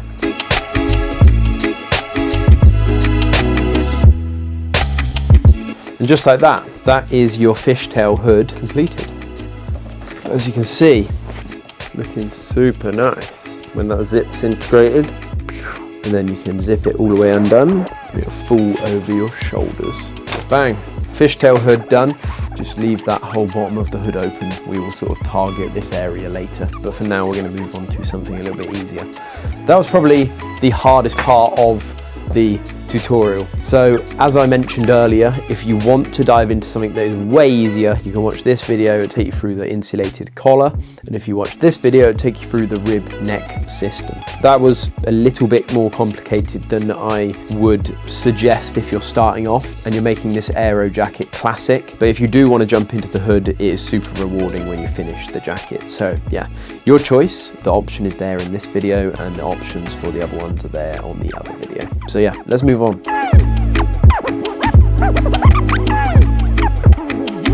We've just finished the fishtail hood, which I think looks really, really nice. It opens perfectly, and I'm really, really happy with it. So the next thing we're going to focus on is going to be, well, I might as well just explain to you where we are. We have just done all of the lining, we've just done the hood, and they're kind of the most tedious parts of the process. Now we're going to start focusing on constructing the outer shell, the pockets on the two front pieces, which we have the flaps for right here. We might need to cut a little bit more fabric for the pocket bag, but I'll show you that when we get to it. And then we might add a little welted pocket, just a diagonal welted pocket right here with a zip integrated. Again, I'm not going to show you that. You can watch the video on the welted pocket on my channel and then come back here, but I will show you in this video how to do these sort of welted pockets with the flaps, as I think they are a little bit more important and there's more to them. Once we've done the pockets, we are ready to start integrating the full thing together. So we'll get to things like the zip cover,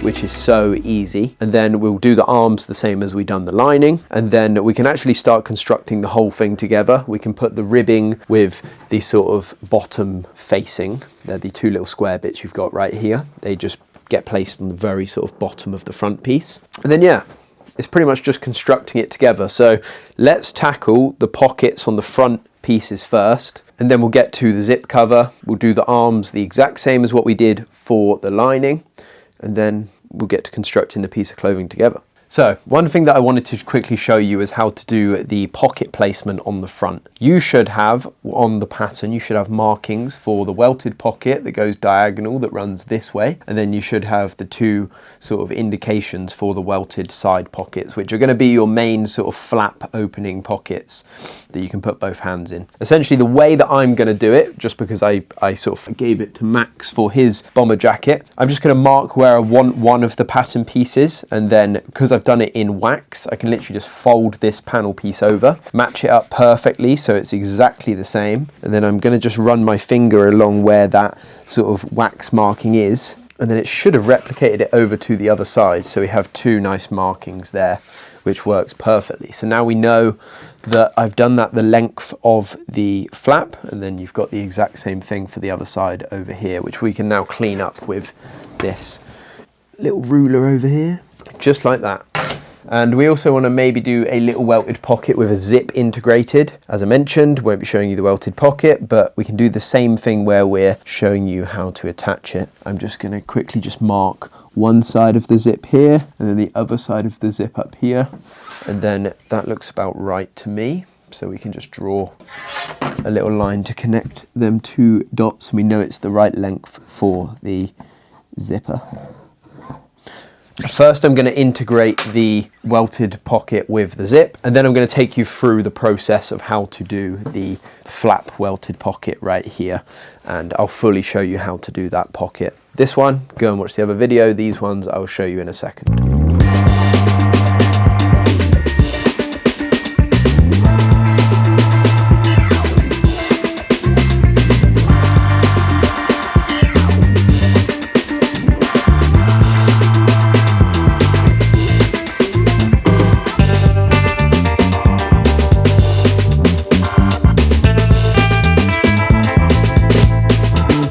So you will have the pattern piece for this, and it is basically the sort of bottom half of the flap welted pocket, and it should match up perfectly with the flap. If you don't, I gave the pattern to Max, unfortunately. So basically what I did was cut a square the exact same width as the flap, and then just did 2 inches down, and I did 2 of them, one for one side and one for the other. And then you can cut that in half. So if I measure it, you're pretty much going to be cutting a 8 by 5.5 inch square, and then cutting it directly in the middle in half lengthways. So I'm going to show you now how to construct this insulated pocket flap. The way I cut the pattern out was I basically cut 2 front facing sort of good sides together pieces of fabric, and then on the outside I did a bit of the insulation. Now the reason I did this was because when you sew this together with the insulation on the outside and then below that 2 good size facing main sort of outer shell fabric, you're basically going to sew around the edge and not around this long edge right here, because this is the opening that we're then going to turn inside out, but we're going to turn it inside out from the inside of these 2 good facings together. And this will basically mean that this insulation will be trapped in the middle, and then once it's turned out, we have sort of pushed all the points out of the pocket, then we can hit a top stitch, and because it has insulation on it, it will basically just come out looking really nice with that top stitch. The way we're going to sew this pocket is we're going to, when the actual pocket is sewn together, we'll be sewing it down to this marking that we made, and we're going to just be sewing along this edge, and then we will grab one of these squares. Hold on. You want to grab one of your squares of fabric, and then you want to just butt that up to where that pocket sort of placement alignment is, and then pull them so they both match. And then we're going to construct this the exact same way we would with a welted pocket. So I'm actually going to take you through the process of this. The way you do a welted pocket is literally the exact same, but instead of having the flap there, you would just have another piece of fabric, and I'll take you through the process. It is super simple. You want to start with stitching maybe a 1/4 inch from the middle all the way down this flap, and then you want to do the exact same thing, 1/4 inch all the way down this. And there will be 2 parallel stitch lines. What they indicate is basically the opening of the pocket. So the wider you go, the bigger your opening of the pocket will be, and the narrower you go, the smaller the opening of the pocket will be. So we kind of want to allow like 3/4 inch opening for the pocket, maybe 1/2 inch. And then, yeah, we're basically going to turn this inside out after. We're going to do the same procedure as what we've done on the hood, where we've got the triangles on each end, which we can then fold in. Yeah, we're basically going to add a pocket bag to that, and then, yeah, that will be your flat pocket. So let me show you what we're working with. So the first thing we're going to tackle is sewing this 1/4 seam allowance stitch all the way around this pocket. And if you come a little bit closer, you can see that we're going to make this 1/4 using the guide on our sewing machine, and we're just going to go all the way around, but we're not going to sew the top part of this pocket. So the sort of big, long, straight line. That is the opening where we're turning this pocket inside out.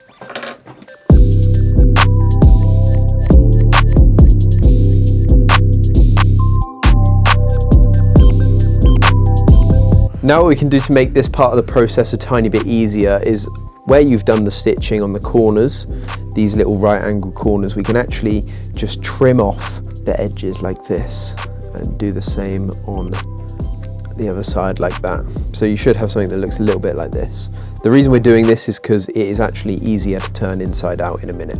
This is what they look like. The reason we're doing this is because when we're turning this inside out, it just makes it easier for us to turn our corners.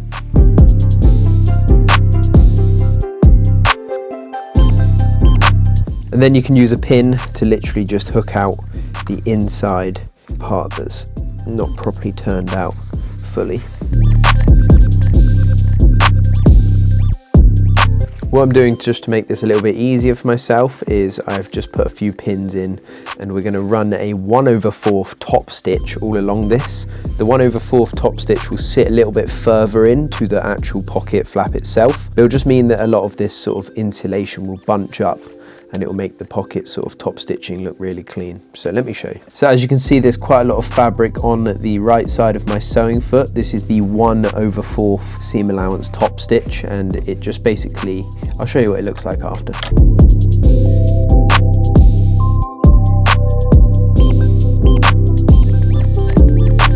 As you can see, it just makes this super nice sort of bunched up top stitch all the way around, which sort of pushes some of the insulation to the other side, and it looks super clean both sides, other than me just cleaning up that little loose bit of thread at the top.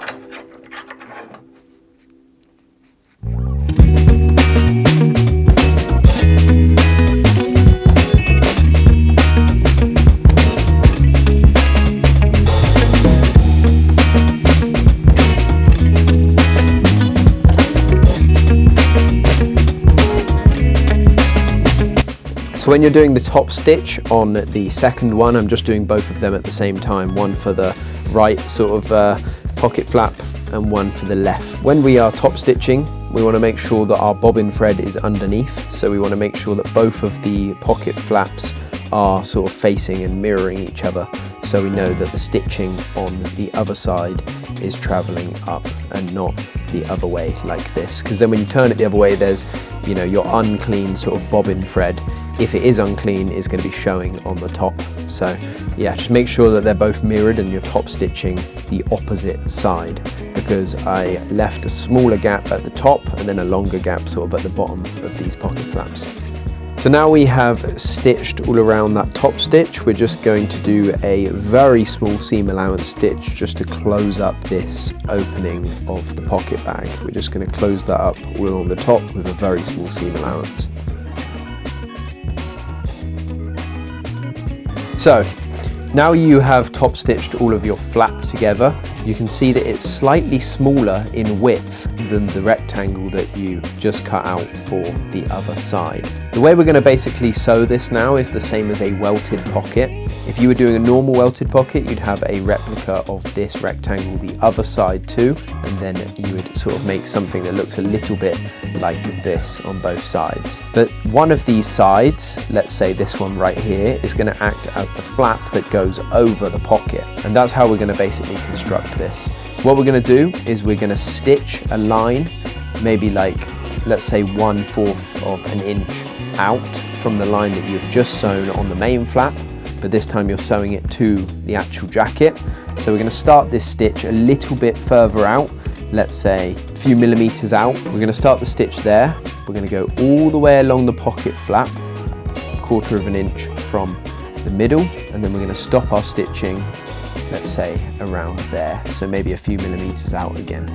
We're going to do the exact same thing on the actual rectangle, so we're going to travel all the way down parallel, completely parallel to the line that you've just made on the pocket flap, and we're going to stop at the same place again. Then I'm going to show you how we flip this over, cut this in a way which then we can turn it all inside out, hit it with a top stitch, and then add a pocket bag. Let's go. So, just as I mentioned, we are going to be sewing and starting our stitch from just where this white mark is here, a few millimeters out from the top of your flap. And then we're going to stitch all the way down the flap and then do the same with a few millimeters out on the bottom.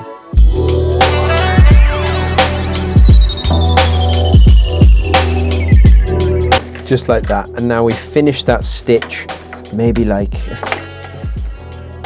just like that. Now we finish that stitch just a few millimeters past the flap. Now we're going to do the exact same thing, as in we're not going to do a few millimeters out of the rectangle, but we're going to match up the parallel stitch that we're about to make with exactly where this one starts.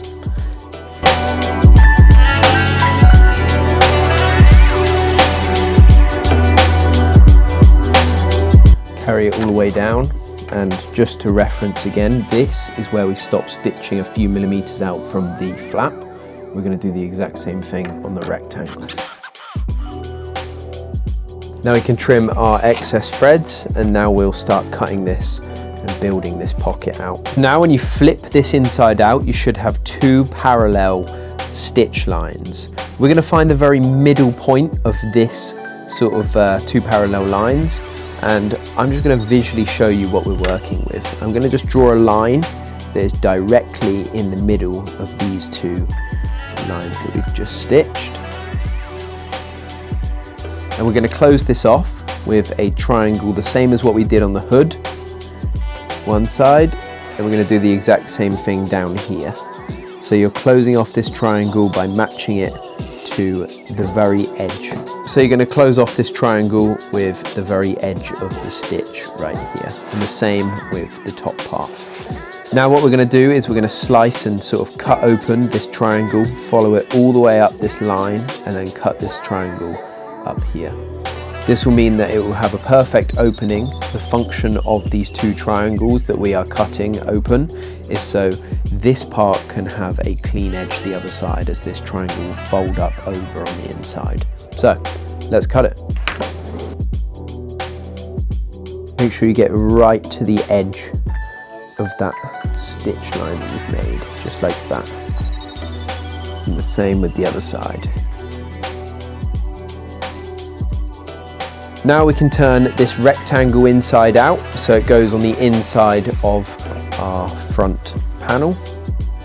And you can kind of see that when we turn this the right way, you can see that this flap now functions. The reason we've sewn a little bit out from a few millimeters from the pocket flap itself is just so we can actually tuck this triangle underneath, just like that, and it won't get in the way when we stitch around it, and there won't be too much puckering on the edge. If we did it exactly on the edge of this flap, then all of this would pucker when we're turning inside out, as this is a lot of fabric and insulation. So we're just giving this flap some space, and as you can see, this is now functioning. What we want to do now is we actually want to grab an iron, turn on the iron, and we want to basically make it so, you know, welted sort of flap here is perfectly half of the pocket opening.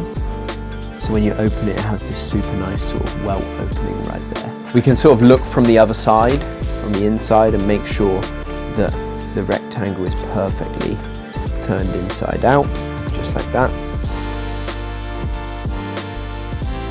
You want to make sure the triangles have been turned inside out too. This way you can grab your iron. I've kind of just done that without an iron. You're basically just making sure that these triangles on both sides are tucked underneath, and this bottom welt has enough space to sort of breathe. Is around half of your opening.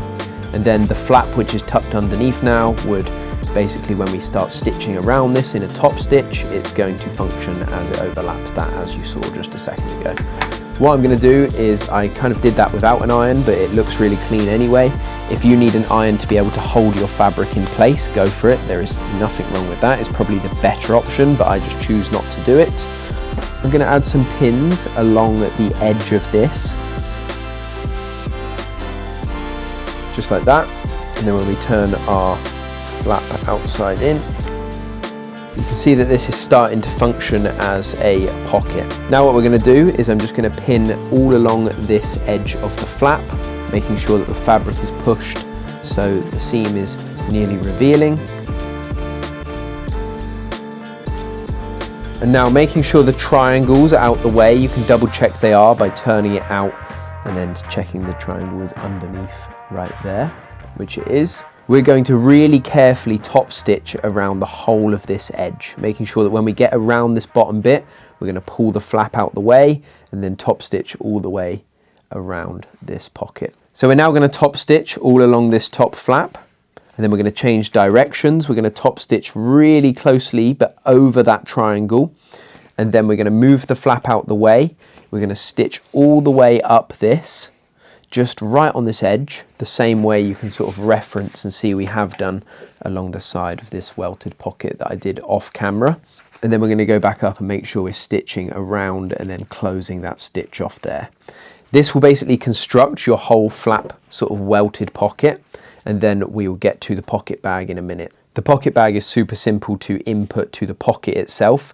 This is the most intricate bit, making sure you're top stitching all the way around. But if you're smart, you probably would have done a iron to keep this in place and made sure that triangle was out the way. But I'm kind of doing it with pins just because my iron is slightly broken at the moment.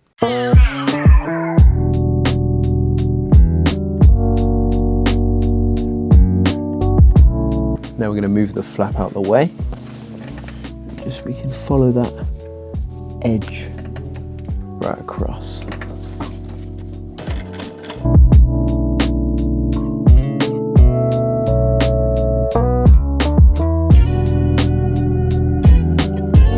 So right now we're going to close the flap, and then we're going to make sure that everything's pulled so there's no sort of bunching, and we can sort of check underneath that the triangle is out the way back here, and then we're just going to be stitching over it.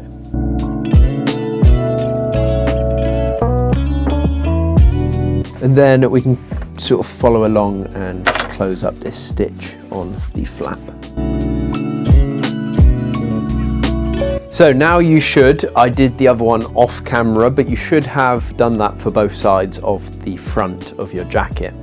Now we can actually work on integrating the pocket bag into these flat welted pockets that we have just made. I wanted to just make sure that you know again, it is quite a confusing sort of step, so working through this tutorial sort of methodically and going back and making sure you're copying me perfectly with certain parts is really important, because as you can see with this sort of flat piece right here, I'm just going to show you a mistake I made on the other one. I gave this a little bit more room with what we spoke about, sort of sewing a few millimeters away from this flap when we did the beginning of the welt. That is super important, because if you start sewing from actually on top of the flap, then it will actually do a lot of, it will sort of pucker up the fabric, as you can see over here. This is a mistake. I actually showed you how to do it the correct way, but before I showed you how to do it the correct way, I actually filmed the tutorial and thought it would be good if I did it this way. Didn't work. I haven't done flaps with welts for a while, but when you do them right, they look really good, like on these other garments over here. So yeah, basically just allow a bit of space when you're doing the welts and that sort of 2 parallel stitch lines. And then yeah, let's show you how to integrate the pocket bag. So what I've done is I have cut a long strip of fabric that the width of it is slightly wider than your rectangle that is on the inside of your garment. So this is the rectangle that we cut. There is a little sort of loose space right here, which is perfect. That is exactly what we need. If you've cut the sort of rectangle to the right size, then you should have this little flap that's flapping around on the bottom part of your welted pocket. Now, the width of that, we're going to cut a piece of fabric, as you can see, that is a little bit wider in width, as you can see right there and there, than the actual welt sort of flap right there. The reason it's going to be wider is because we're going to lay it front facing, so good sides together. We're going to lay it on the sort of strip, that little rectangle like this. You can sort of hold these together and then flip that round. And what we're going to do is we're going to stitch along this line right here. And this is going to implement our sort of like pocket bag into the pocket. It's going to help us construct it together. You can throw some pins in this, but I feel confident enough to just pull this over to the machine, holding it together, and we're going to put it under the sewing foot. We're going to stitch along, making sure you're stitching quite close to where this flap is right here.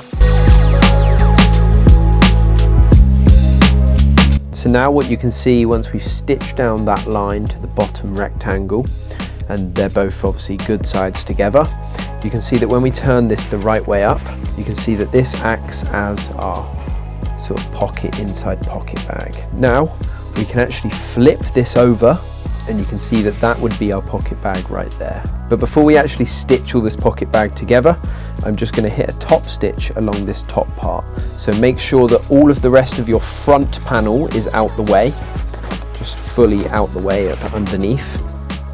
And we're going to do a top stitch all along this part right here.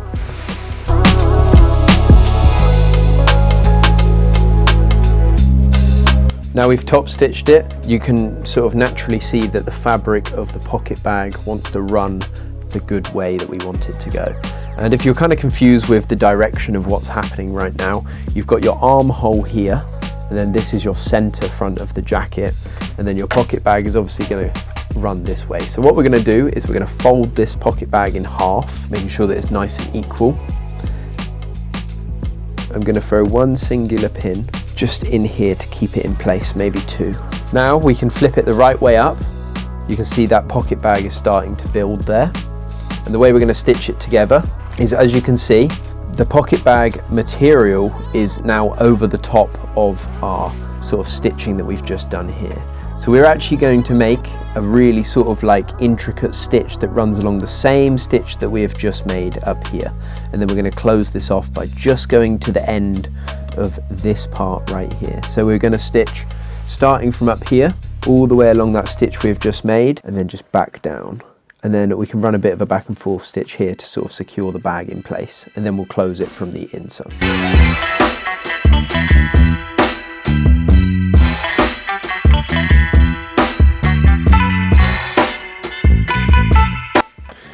So now you can see that we've actually closed out that pocket bag. So on the inside, it's actually attached to the flap. We have stitched over that stitch that we made, keeping it right on the same line so it doesn't obviously look unneat. And then obviously you can put your hand in the pocket bag. But to finish this, what we want to do is we just want to flip the side of the front panel out the way. And we're actually just going to stitch a straight line all the way over edge material right here of the rectangle, all the way down to close off this bag, because at the moment the bag is open on the side. Should look something like this, and we can trim all of this area off in a minute. If you have an overlocker, it would be better for you to overlock all of this edge, as it would be super, super clean. And then from the other side, we're just going to do the exact same thing where we're folding over the front panel and we're stitching all the way up across this loose edge sort of section here, and then finishing it off. And then we can trim the excess in a minute.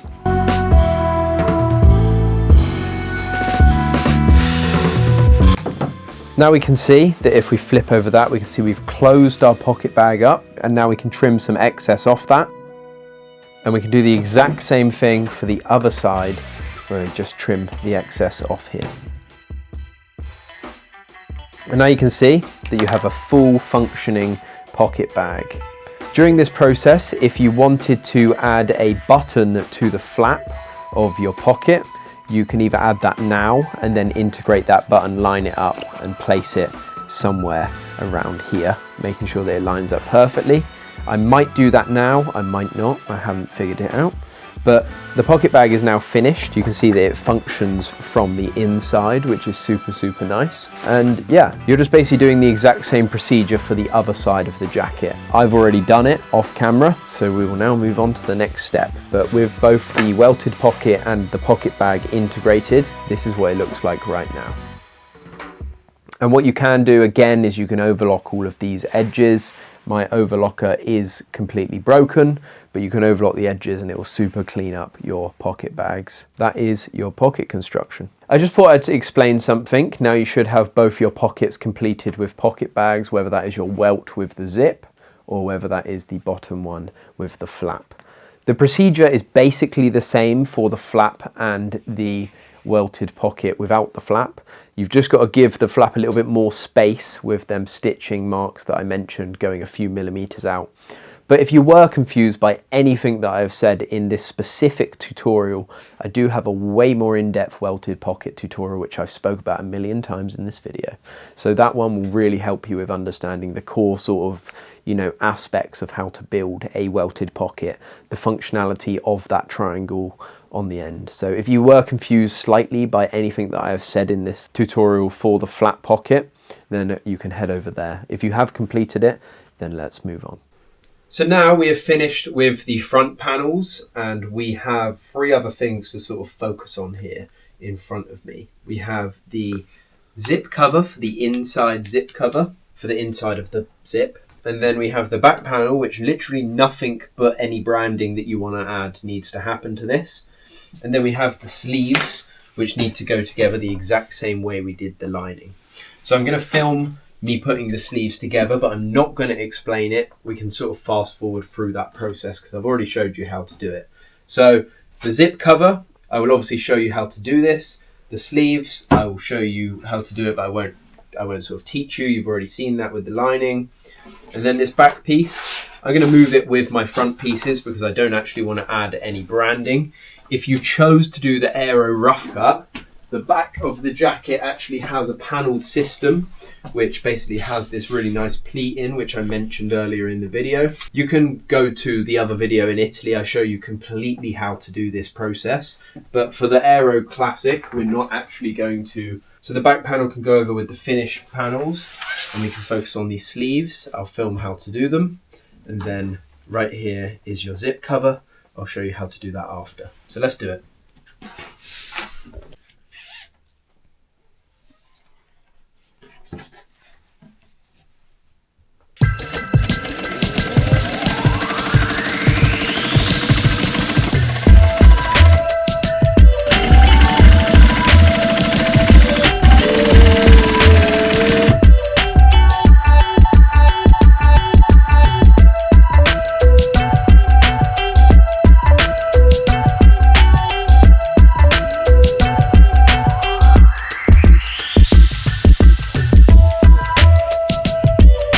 So, you have now just sewn the long parts of both sleeve panels together and done the top stitch on your outer shell sleeves. There is 2 other panels within your pattern piece that you can cut out of some excess fabric.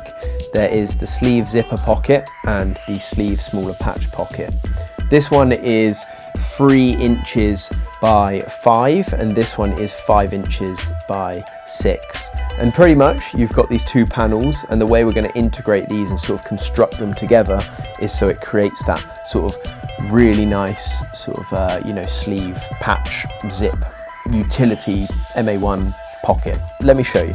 So when it's fully done, it should look very, very similar to this. It should have a patch pocket on the top, just on the bigger side, and then the zip sort of splitting up a little part of the fabric, with the hem of the main zipper pocket double folded, and you can open the pocket as soon as the zip is zipped all the way down. That is the goal here. So we got the 2 panels. We're going to integrate the zipper into the bigger panel, and then we're basically going to fold this one enough so we can sort of wait and do this once we've constructed all of this one. So we're going to fold this one enough so it works as a patch pocket that sits around there. I made this bigger so you guys can fold it in, and then you can cut the excess afterwards. The way we're going to integrate the zipper is kind of the same as what we did for the hood and the fishtail hood sort of opening. We'll flip it over. We'll make sure that there's enough sort of space. The zip size you'll need for this is 5.5 inches. I trimmed down a talon closed end zipper and it's going to work perfectly for me. We're going to place it down just like this, and there should be more gap at the top than there is at the bottom. We're going to stitch with a zipper foot all the way down here, and then we're going to do the same procedure where we open the other side and then flip it round twice, just like this, and then stitch it all the way down. And then we cut it, and it should, when you zip it back up, it should open up perfectly. Then we can cut the underneath fabric, and that will sort of construct that. We can then hit these both sides with 2 top stitches, and then we're going to work on folding all the edges round. When all the edges are folded, then we can sort of iron this and sort of fold this to how big we want the patch pocket. We're going to try and double hem the top of the sort of sleeve pocket, this bigger one, and we're also going to double hem this patch pocket. So let's just start with the zip and then we'll move on to everything else.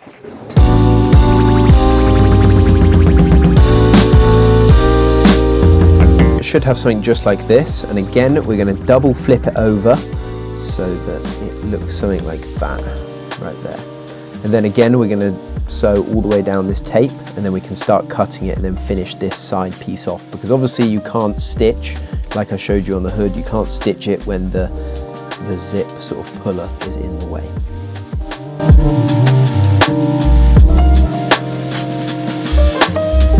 Cut directly down the middle. Once that is sliced, you can open it up, and then you can pull the zipper. You can finish off that stitch. Now we have the zipper implemented in. So now what we want to do is hit this with a top stitch all the way down. I had to patch loads of pieces of fabric together for this because I didn't have enough. This is excess fabric from Italy, so I'm sort of making do with what I can, if you're wondering why these pieces are panelled together.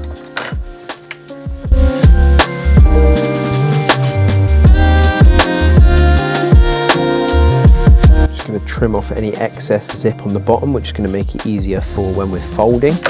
And essentially what we're going to do now is this bigger part on the left here.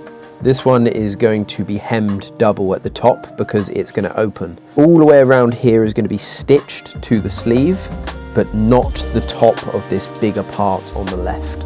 This is because it will open, the same as what I showed you just a minute ago. Everywhere pretty much needs a single fold and an iron, except from this top part, which needs a double fold and to be hemmed. The way you're going to do that is we can move the zip out the way. You can fold it once, have a tiny little fold there, and then fold it twice. And that should perfectly sit at the top of your zipper. And then we can sort of turn this over, make sure it's nice and accurate. Then we can run a stitch all the way down that. As you can see, that just closes up that top hem.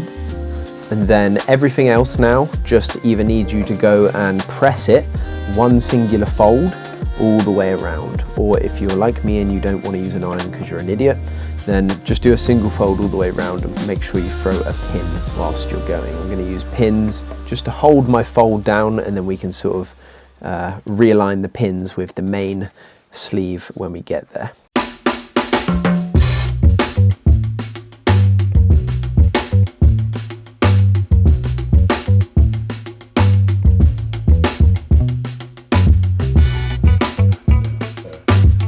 So what we want to do now is we want to add this patch pocket. I'm kind of going off the design here. As I just mentioned, instead of ironing, I'm just doing a rough sort of like pin and fold, and then when it gets to placing this on the actual sleeve itself, I will clean it up and make sure it looks perfect. This right here is obviously way too big for a patch pocket. We're going to try and fit this little patch pocket in this little gap right here. I'm sort of running with the patchwork design we've got because it's sort of all we have. We've had to piece together all these pieces to be able to build these two up because, as I mentioned, using the back end of the Italy fabric, but it's all part of the fun, I think.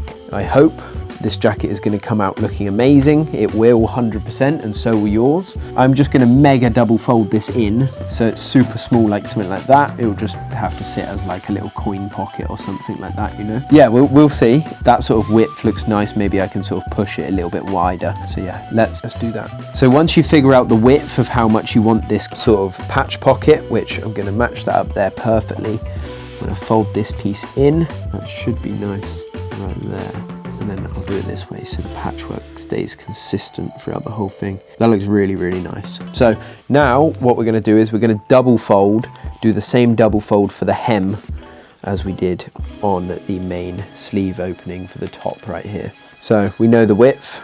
We're just going to hit a little fold and then another fold after that. This is a bit of a bigger sort of hem, so I might have to add 2 stitches on this, but I'm just going to hold this in place. You can use pins or iron if you're using something like denim. It's like super impossible to iron this fabric because polyester and the wax just keeps it from bouncing back off. But that's my hem. We know our width, and then we're going to hem the top, fold and pin the bottom, and then integrate that into this right there.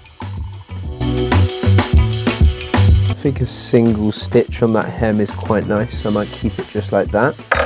And then I can remove that pin and add it the other side now. And then I'm going to hem the bottom and we can cut the excess afterwards. Making sure that's level and folded over nicely. I'm just going to run a stitch all along the bottom and then I'm going to pin it in place. I'm just going to pin this pocket in place. I'm going to try and sort of follow this stitch I've made over here and sort of make it look like it's part of it. Remember, when you're stitching this pocket in, we're not stitching the top because it needs to stay open. And we're doing this before obviously integrating it onto the sleeve, mainly because otherwise you'll be stitching it all down to the sleeve. So I'm just going to run some pins just to keep and hold it in place. Just like that, I'm going to stitch that all around.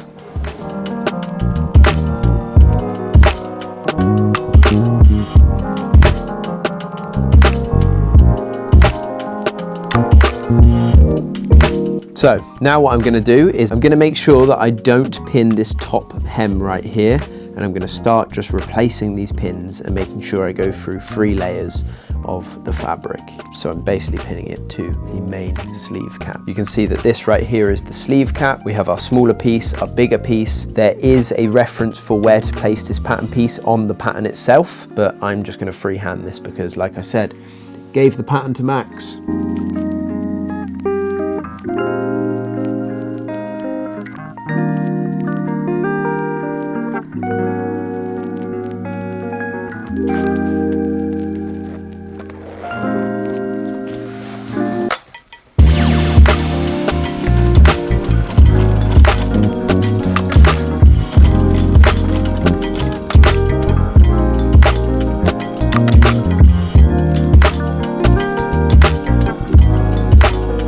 And this right here is what my finished sleeve pocket looks like with that hemmed and not stitched top. I think that looks so good. And the patchwork kind of just like builds that sort of utilitarian style in it.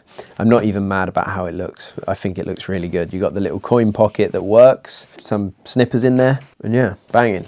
Let's move on to the next stage. I hope you managed to figure out what I was doing here. If you're a little bit cleaner than me, then you probably would use an iron on these side pieces and cut, you know, this a bit smaller, but I kind of just was working with what I had. Each panel piece is perfect if you've got the right size zipper. I think we also showed how to, well, we definitely showed how to do this in the Italy vlog too. And I think the one that we did on the other jacket, the rough cut jacket, was a lot cleaner than this. So if you wanted to go and watch that other video too, you are welcome to. We just finished the patch pocket on the sleeve with the zipper integrated, and I'm really happy with it. Like I just said, I think it's amazing. And I just wanted to point out that you can see when this is flat, it naturally has that volume which wants to go under your arm. And again, that is the volume we're talking about with like the Heritage MA1 bombers. There's a lot of patterns out there that try to replicate this design, and maybe they do it amazing, but some of the ones that I've seen, they kind of cut corners and don't really add the volume in the right place. So, you know, it's trying to really pay homage to that design and really help you make something that feels authentic to the, you know, true design of why these flight jackets were made. What I'm going to do off camera now, or maybe we'll film it, but I won't explain it, is that you're just folding this with the front facing together, and we're stitching like we did with the lining all the way down the small length, and then top stitching it from the inside, that really annoying inside top stitch. And then once that's done, we'll do the same thing for the other side, and then we'll have two finished sleeves. After that is finished, we will sew the zip cover and just do all them lines that run down to make it super nice and malleable. And then we're on to finishing this jacket and constructing. I didn't think it would take this long, but I'm not unhappy because hopefully you guys are with me, and these longer format videos, people are sort of asking for me to sort of keep the long format in it and not to skip pieces, and you can maybe see some of my imperfections. I think that makes these videos a little bit true and authentic. I think with designing clothes in general, like there is no like perfect designer that can sew everything absolutely perfect. Like I'm still going to have my little mistakes throughout the tutorial. Maybe you've been able to catch them, like obviously not having enough fabric, or you know, the thread being messed up at some places, or having that bunching on that pocket, but I think it adds to it. I think obviously I'm trying to, you know, the patterns I'm releasing are amazing, but you're always going to have a mishap or so. It's just how the final garment looks, and then always wanting to do better by building another one after that, which is why the classic and then the rough cut exists. So let's move on to sewing the arms. We'll film it, show you, and then we'll do the zip cover, then we're constructing the garment. Let's go.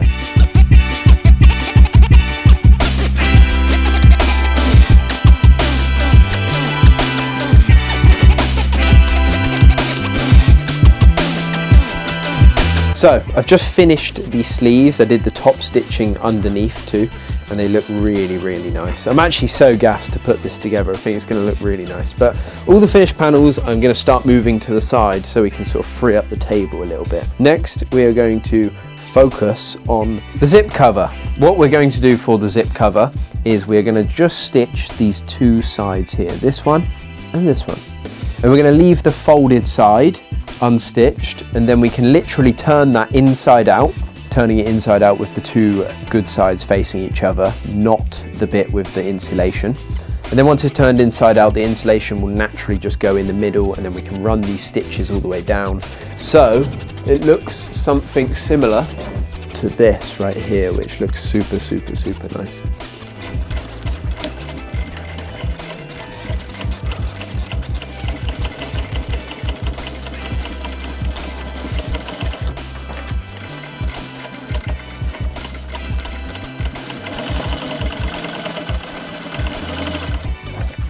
Should look something like this. It's folded on one side. The insulation doesn't necessarily need to be attached because it's attached up here. Once you turn it inside out, then it will all integrate into the middle, and then you can sort of just line it up with pins. Just like that, you see? So we're going to make sure that that is right near that fold. Then I'm just going to add some pins on the side to keep it in place.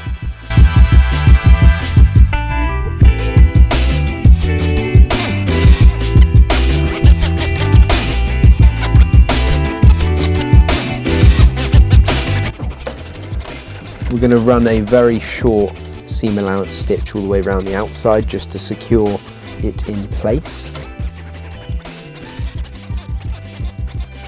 And then once we've done that, we're going to make our way round.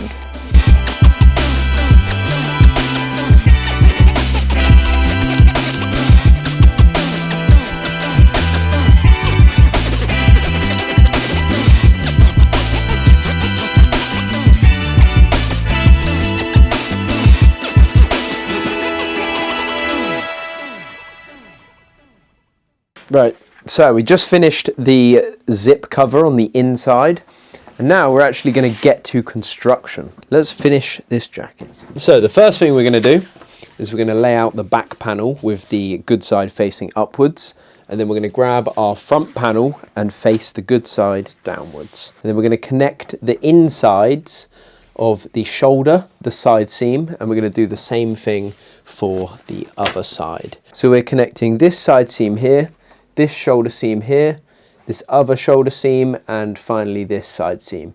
We're going to stitch them with a 1/4 seam allowance, and then we will hit it with a top stitch, with the top stitches facing the front way. So all of the excess fabric sort of faces backwards, and the top stitch is facing the front way. So I've just pinned all along this side panel, the shoulder, and the side panel. We're going to run a stitch all the way through these, 1/4, and then we're going to hit them with a top stitch like I said. When you're stitching your 1/4 seam allowance, let me show you a little trick. When you get to the end, you can close off that 1/4 seam allowance with a back and forth stitch. Then what you can do, you can make sure your needle is in the fabric, and you can pull the next one over so you can carry on that stitch, and then you can just trim the thread afterwards.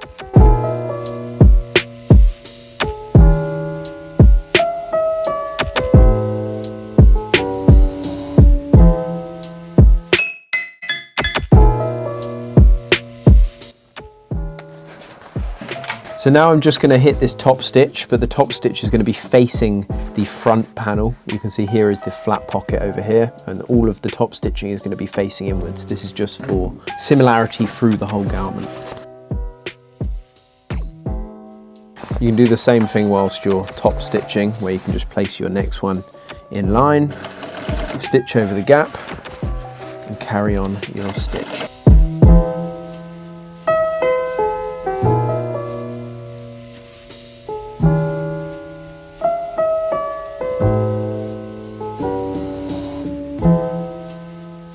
I've just done all the top stitching for the outer shell. Now this outer shell is completely together when you turn it outside in the right way. And I'm prepping to do the exact same thing with the lining. The thing is, I'm going to show you it on the outer shell, putting this whole thing together, but it is very tedious and a lot of the same process, like some of the things in this video.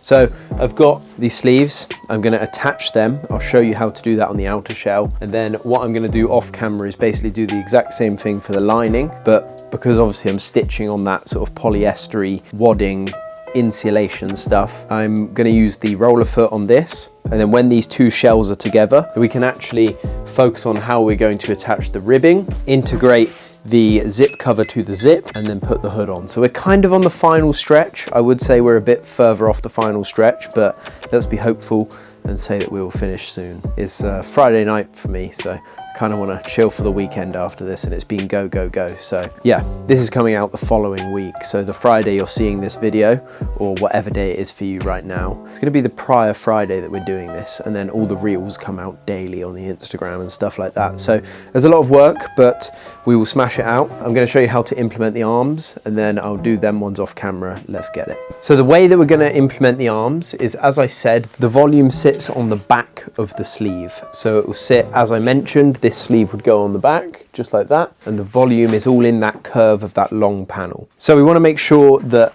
this is on the back, this small sort of panel is on the back, and just where it's sort of, you know, one piece, that bigger piece is on the front. The way we're going to do this is we're actually going to turn this back inside out, and then we're basically going to match up which one is the back for this part, and I think that is the left. You can keep these the right way up, you don't need to turn these inside out. We're just going to slot this in, and you can see that this seam can sit up the top, and this sort of smaller panel of the sleeve goes obviously to the back of the piece of clothing. We can match this bottom seam up with the side seam of our garment, and then what I'm going to do is work my way around with pins all the way around the inside of the garment. So if I can show you, we're matching, this is the side seam and this is the bottom seam of the sleeve, and we're just matching them up, and we're throwing some pins in there to keep it in place.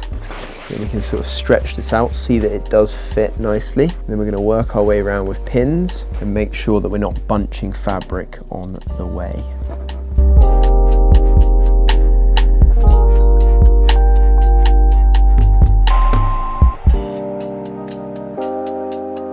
To be honest, I feel confident enough that I can do this without pins, but you can go all the way around if you choose to. So I'm starting to stitch from the bottom seam of the sleeve slash the side seam of the garment, and I'm just going to follow that 1/4 seam allowance all the way around, and I might actually take a few pins out just so I know that I can line it up by hand as I go.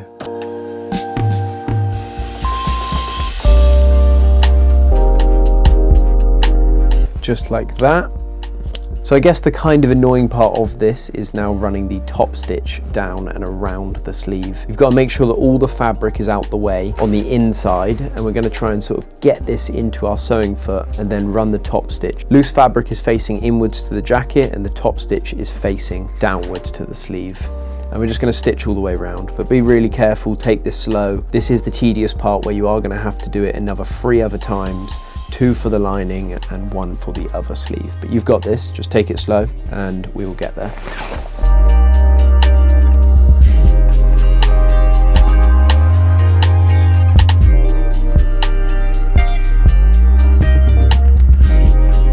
And just like that, that is 1 complete sleeve out of 4. You can see that the volume falls on the back. It's looking really nice. Now we're going to combat the other 3 sleeves. I'm going to do this maybe a little bit on camera, but mostly off camera because it's the exact same process. Just if you need pins to go round and you know, hold that in place whilst you sew, go for it. But if you feel like you can do it without pins, it's probably easier to just move the fabric as you go. And then the top stitch, just make sure all the fabric is out the way.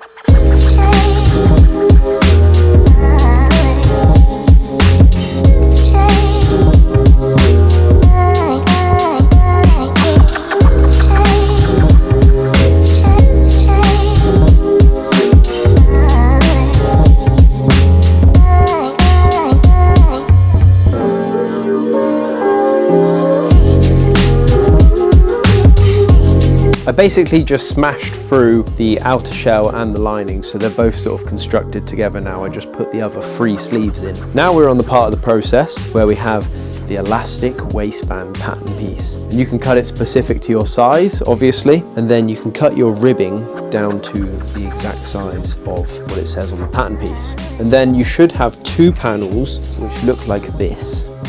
And they are called the center front bottom flap. Basically, these panels connect to the ribbing, front facing of the ribbing good side facing up, and then obviously the good side of your center facing down. So they're front facings together. We're going to stitch down here a 1/4, and this will basically mean that this will sit around here. It will basically be at the bottom of your jacket. Again, it will just be another facing so that zip doesn't get caught.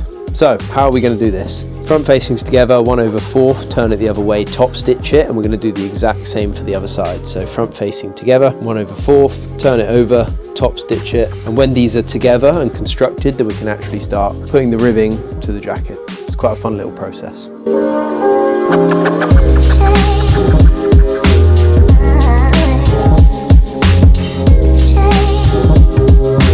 So the top stitch on this bottom center front is going to run this way. So make sure you're top stitching the polyester, not the ribbing. So now you've stitched the ribbing to the bottom center front. You can see that it's going to work perfectly. And the way we're going to construct this and sort of attach it to the garment is we're actually going to go and grab our outer shell and we're going to lay it with the good sides facing up. Now what we're going to do is we are going to pin the bottom center front facing, so good side facing down on the, obviously the good side facing up on the actual outer shell jacket. And then we're going to run a few pins, maybe like 4 pins along.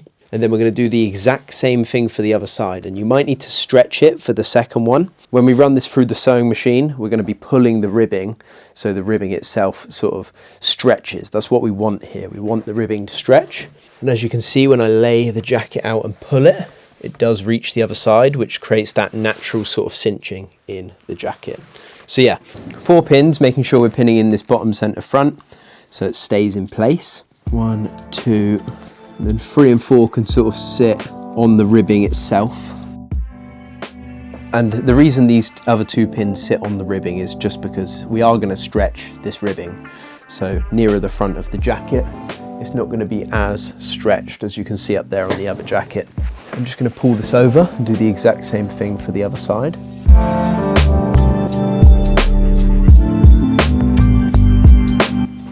Now we've added about 4 pins on each side. We can bring it to the sewing machine, and as we start stitching along this, we know that this sort of area is going to stay sort of like perfect without too much stretch. And then as we go along, we can actually just pull it so it stretches and it should match perfectly, as you can see there.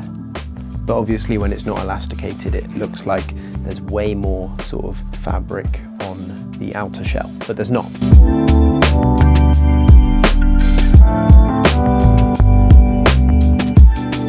As you can see, if I pull this ribbing all along, it will naturally match up perfectly. So about halfway along where it matches, we can just pinch it together, and then use that as a reference for how much we need to pull the ribbing. If you need to do it again, just to make sure it matches.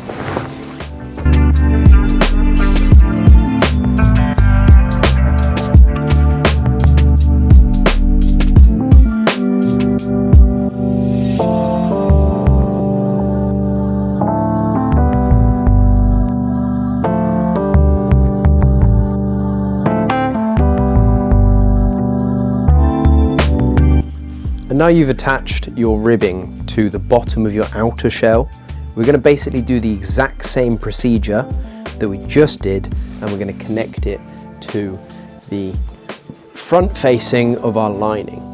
What we're doing now is we're basically constructing it so it goes together reversible.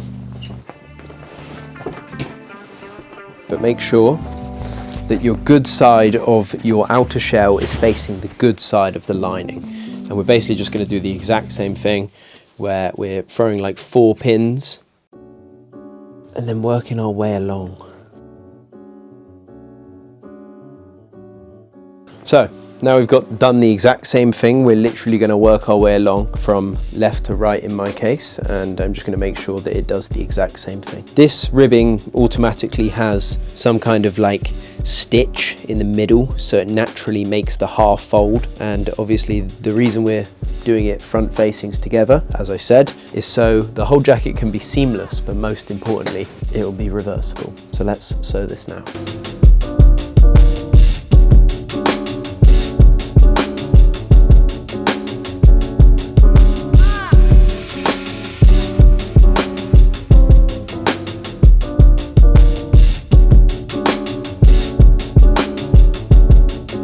We are absolutely wrecked. I just turned this inside out to show you the attachment of the sleeve cuffs, and I just can't do any more. Every time I'm sewing a new piece, I'm losing my mind. I need to chill out. It's Friday. We've been going for 2 days and I've been working super hard on other shit at the same time. So I'm just gonna give it a rest for tonight. Good job, Eloise. And we will come back tomorrow morning, and either way I'm going to show you how to do the cuffs, and then we're going to move on to the hood, and then finally we'll move on to how to attach the zip, and then it'll be a finished jacket. I'm going to put in the pattern that it's reversible, so if you do find a reversible zip, then you can actually obviously wear this jacket reversible. It will have seamless seams all around, so it'll be completely reversible. However, I don't have a reversible zip. But either way, I'll show you what it looks like the other side. You'll just see the back end of the zip puller. And yeah, I'm wrecked, I'm off. I'll see you tomorrow. The final stretch to getting this jacket done. I hope you're at the same stage as I am. Let's absolutely smash this out tomorrow. See you in a bit.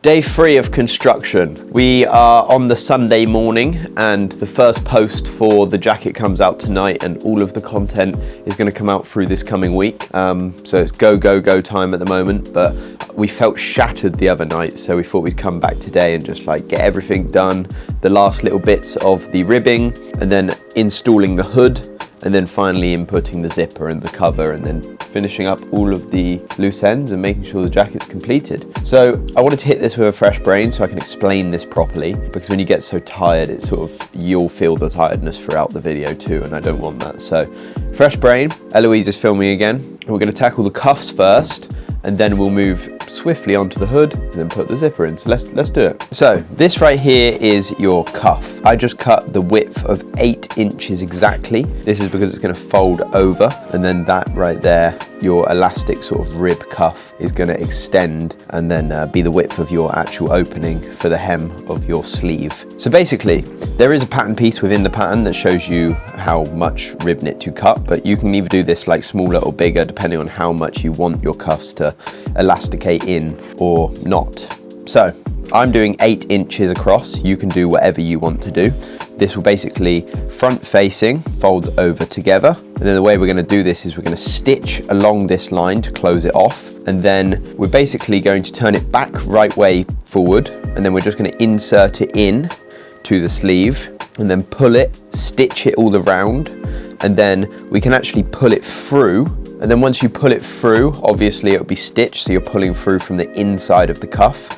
You can then move this over here and attach the other end of the rib knit to the bottom of the sleeve opening. And as I mentioned the other day, this whole section over here, it needs to not have any twists and turns in it, because if it does, this side seam of the rib knit doesn't connect to the bottom seam of your sleeve and correspond with the other bottom sleeve, then you will have problems with it sort of being twisted and turned. As you can see on my hood is a good example. The rib knit sort of runs all the way through, that sort of seam runs all the way through the hoodie. So yeah, we're gonna target that and sort of get this smashed out. As I go, I'm gonna show you exactly what I'm doing, but it's best for me to just understand, help you understand what you're doing before you're doing it. So yeah, let's smash it out. So again, good sides facing each other. So along the width, not folding it over the sort of vertical side, along the sort of horizontal side where the fold in the middle of the ribbing runs along, we're actually just going to place the two loose edges together. And then we're going to stitch all the way down this with a 1/4 seam allowance. It can be quite tricky to stitch on rib knitting. You've got to kind of take it slowly and make sure you're not stretching it out and kind of push it through.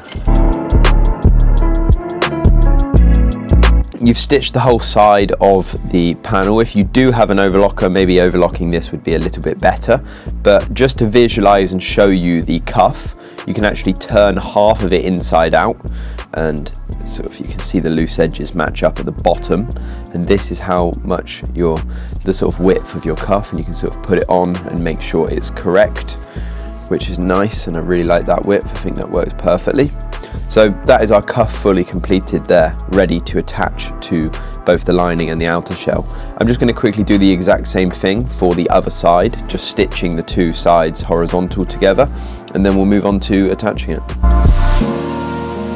So you can see on the rib knit itself there is a side seam, that sort of seam that you've just created and closed up. When you turn it the right way up, you'll see like it will be super nice. Basically what we're going to do with the 8" that we've cut of the rib knit, you can see that you can visualize if you just, you know, pull the bottom bit apart, you can see it will get to the circumference of the sleeve opening, which is what we want. Underneath the armpit sort of like seam, so the seam that runs all the way down the sleeve, you can see that when we match up that seam, it's going to run all the way through the garment itself. It goes all the way around the sleeve, it goes down the side seam, starts at the other side seam, goes up and then back down. And the ribbing is going to be no different. We're going to follow that through so that seam goes all the way around the whole garment. And we're going to make sure that the reason these side seams match up, so the underneath seam of the sleeve matches up with the seam that you're doing on the ribbing, the reason they do match up is because you want to make sure that there is no twists or turns in this garment, because otherwise when you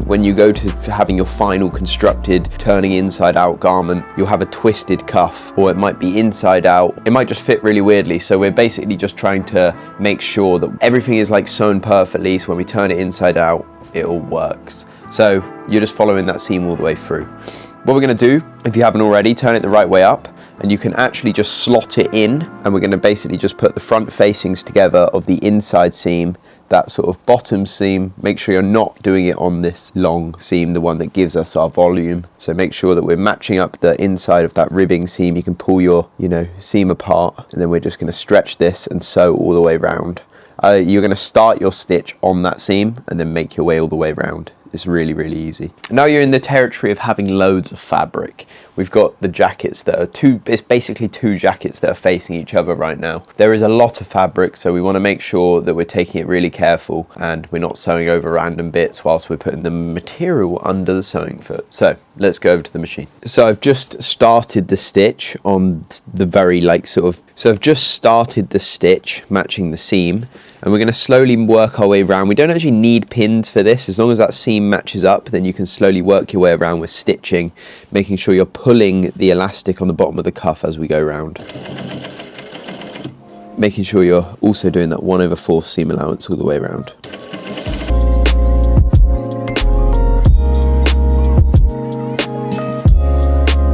If you get to this stage right here where your sort of elastic isn't elasticating properly, just like mine, then you can literally just add a little pinch in the fabric and then just fold it over and it will work completely fine. Maybe I will recommend and add some text over the video where I said I cut 8 inches. It's probably best to cut 9, or just follow the bloody pattern. I didn't because I gave it to Max, but do the pattern width of the ribbing. Don't follow my 8 inches. We're going to have to sort of add a dart to the main inner lining of the sleeve now, just because of my little mistake. But yeah, carry on sewing around. And now your arm is being turned quite a lot, so you've twisted your arm quite a bit, so you can untwist it from what you've just stitched and you can pull out your sleeve. And as you can see, now the sleeve is actually attached to your lining, and we're now going to attach it to the other panel. So now we can follow it all the way down that seam, that under the arm seam, side seam, over to the side seam, and then all the way up the underarm of our outer shell. And we're now going to attach that seam, making sure there's no twists and turns in these arms, because honestly, if you have a twist and you try to attach it this way, it's just going to make your final garment not work the way it should. So the way we're going to do this is basically attach this seam, the side stitching of the ribbing right there, and we're going to attach it to the bottom seam, the one that runs all the way through on the outer shell. I'm going to put the jacket in the same position as it was just a minute ago and visually show you how we're going to do this. So as you can see right now down here, if you come over the top, you can see that we have two things, the ribbing and the outer shell, that are they're both inside out, but we want the front facings to match. So obviously you might be a bit confused about how this works, but the way you're doing it, making sure that obviously there's no twists and turns in the whole garment, you're just flipping out the ribbing just like that, and then we can sort of focus on attaching the front facing of this ribbing to the underneath, sort of slotting it in to the underneath of that seam on the sleeve.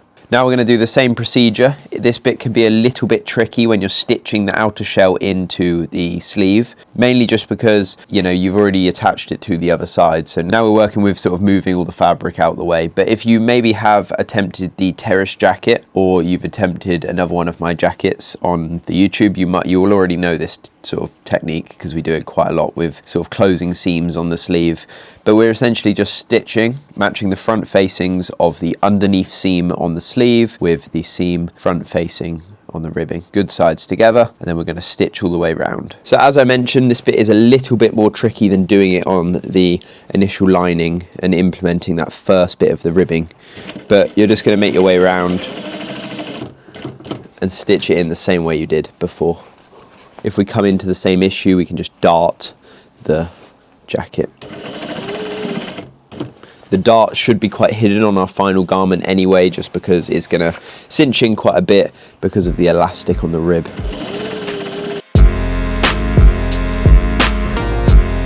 Just make a small tiny little fold there, as you can see. I'm pinching in the fabric and then I'm just pushing it to one side. And there we go. That is the sleeve cuffs installed. So now you can visually see that all the way around this garment, the seam runs all the way down the side seam, up the side seam of the outer shell, down through the under seam of the arm, and then you can see they match perfectly right here, which is exactly what we want. And I'm going to do the other one off camera.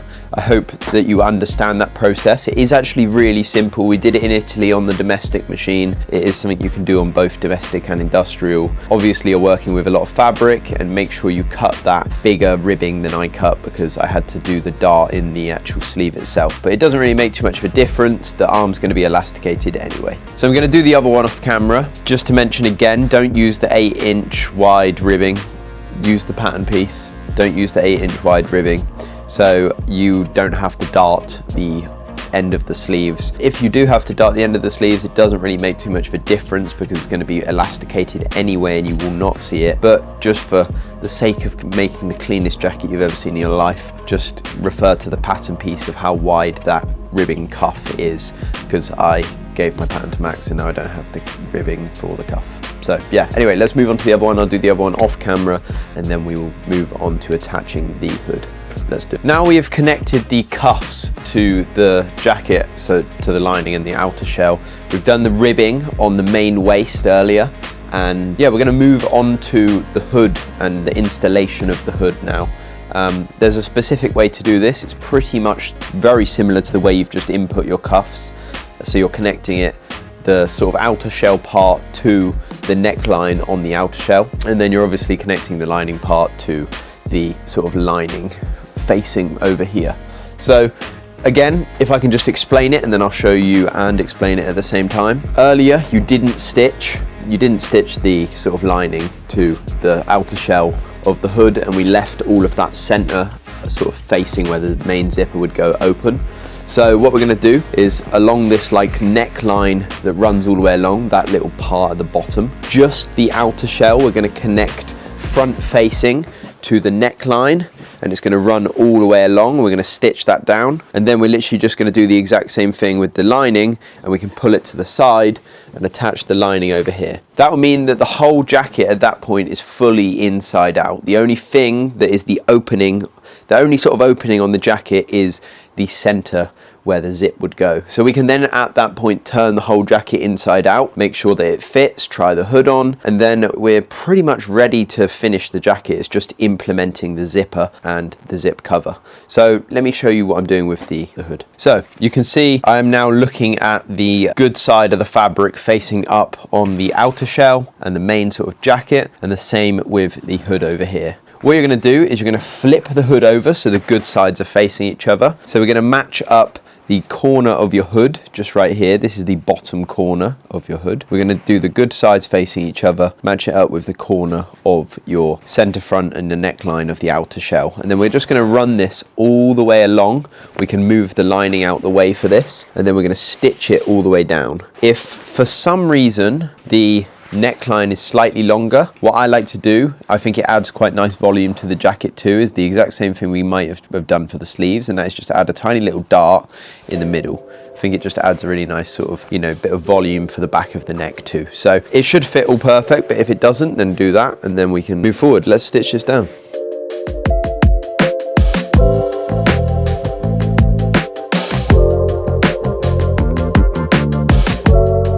So now your main hood is attached to the outer shell of the garment. You can see that this was the sort of dart we've just implemented, this kind of pleat that we've just implemented into the back. You shouldn't have to do that, but if you do, I think it actually adds to it and makes it really nice anyway. What we're gonna do now is we're gonna do the exact same thing, but for the lining. So if you move back, the easiest way to do this is literally just to flip it over the table like that, and then wrap, and then you can wrap twice. And that sort of wrap twice will mean that the front facings will be facing each other. And now we're just going to do the exact same procedure and stitch along this lining and facing of the inside of the garment. So we're just lining of the hood, good side of the lining of the hood facing the good side of the facings on top of your lining on the inside lining of your jacket. If that makes sense, we're just doing the exact same thing but for the lining now.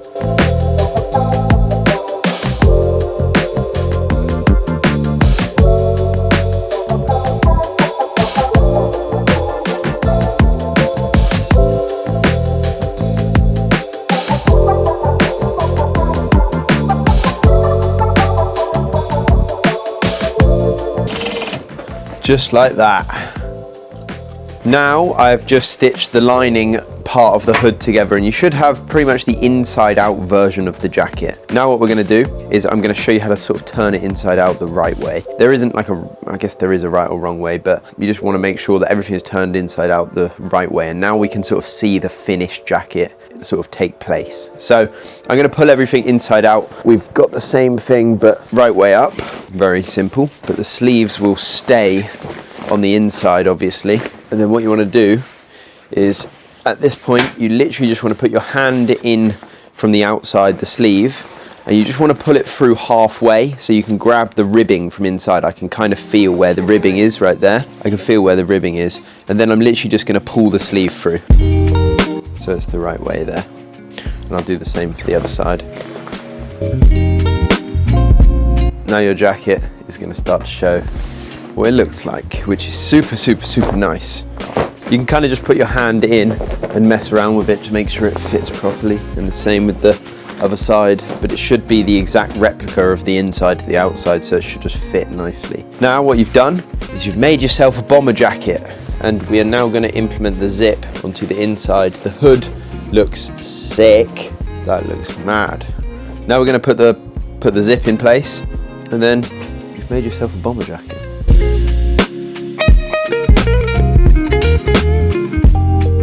So we're going to focus in now on the final step of the process, and that is doing the zipper cover. And the way we're going to do this is we're actually going to stitch the zipper onto the zipper cover, and we're going to do this with a normal foot, and that is because when we actually stitch this into the garment with a zipper foot, the zipper foot will sort of have a smaller seam allowance, so it will hide this first piece of stitching that we're doing. I'm going to basically sew my zipper right to the edge, and I'm going to focus on this left side tape of the zipper.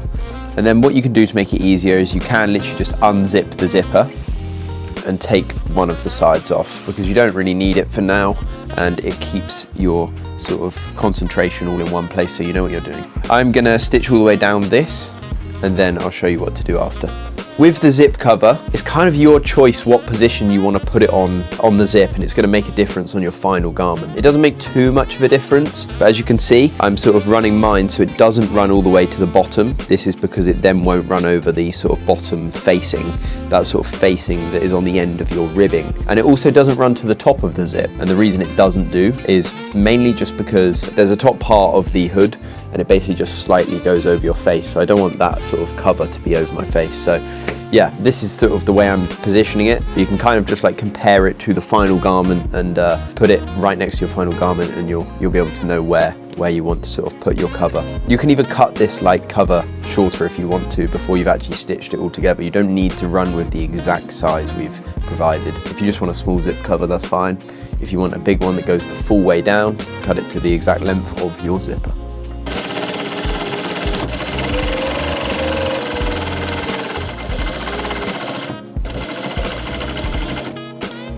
Right here you can see that you've got your left or wearer's right sort of zipper integrated into the zip cover.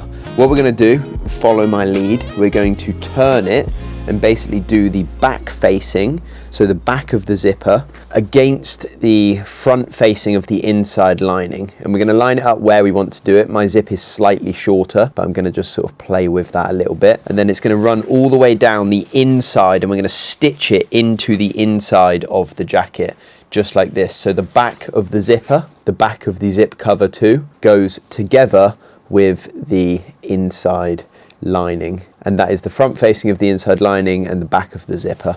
We're going to stitch this all the way down, and the reason we're doing it this way is so that we can turn it the right way and then sort of match up the front, pinch, roll, sort of like then pin and then top stitch down the outside. It just positions our zipper so then we can sort of place it in the right way. So I'm going to stitch all the way down this zipper and then we will show you what to do.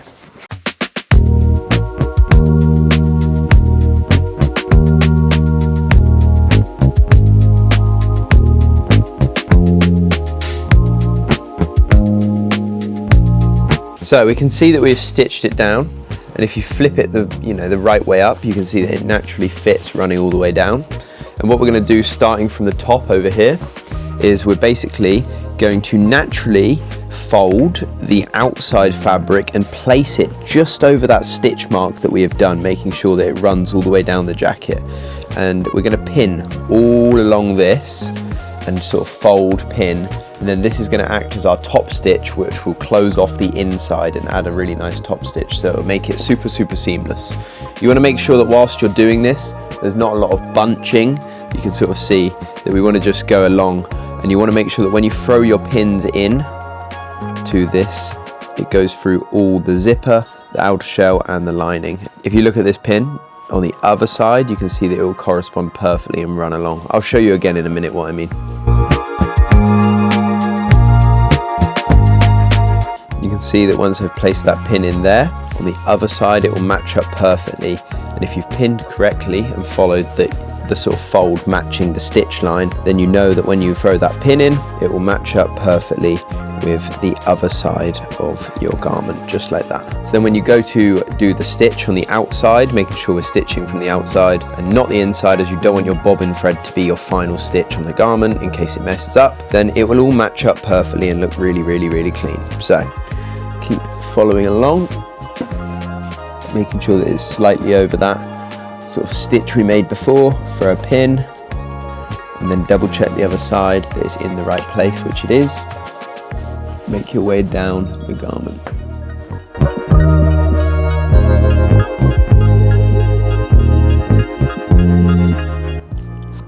And you can sort of just fold over the bottom. And just like that, your zip is now implemented and you can run a nice top stitch all the way down.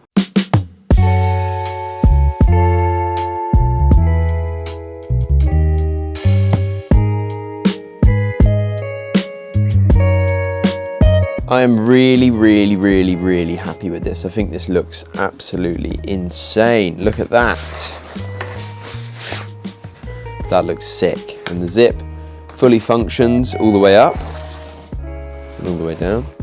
So now we're just going to implement the other side of the zip, and we just want to make sure that when we're doing the other side of the zip, we're matching it up perfectly, because if it's not matched up perfectly, it'll make the jacket look a little bit odd. So what you can do to match it up perfectly is you can just place these two pieces together and make sure that they're perfectly at the top. Match this little seam down here.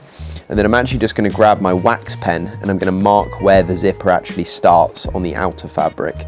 And I'm going to do the same for the bottom, just so we can get that alignment of the zip perfect, and then we'll smash out putting in the zip. So I'm now going to implement the last piece of the puzzle, and that is the other side of the zipper, the piece without the zip puller on. How we're going to do this is we're basically going to do the exact same procedure as we did for the zip cover and the zip, but obviously this part does not have a zip cover on. So the way we're going to do it is we're just going to flip it over. So the front facing of the zip is facing the good side of the lining, and we're going to stitch all the way down, and then do the same thing where we turn the right way up and it should be attached to the lining, and then we're going to make sure that we're folding and then we hit the zip with the top stitch. Exactly the same as the other side. And then this will basically implement both zippers and will be fully completed on the jacket. So I have just used pins to pin this all along here, as you can see, and I've just done the direction of the pins the way I'm sewing, so I can just pull them out as I go. Remember, you're not sewing the outer shell of the fabric. We're just sewing it to the inside lining, turning it over once it's sewn, and then doing the fold and the pin, and then making sure that we're hitting the top stitch on the outside shell. Hopefully that makes sense. I'm going to film it, show you, and then we'll be finished with the whole jacket, and I can show you what it looks like, and hopefully you'll be able to show yourself what yours looks like.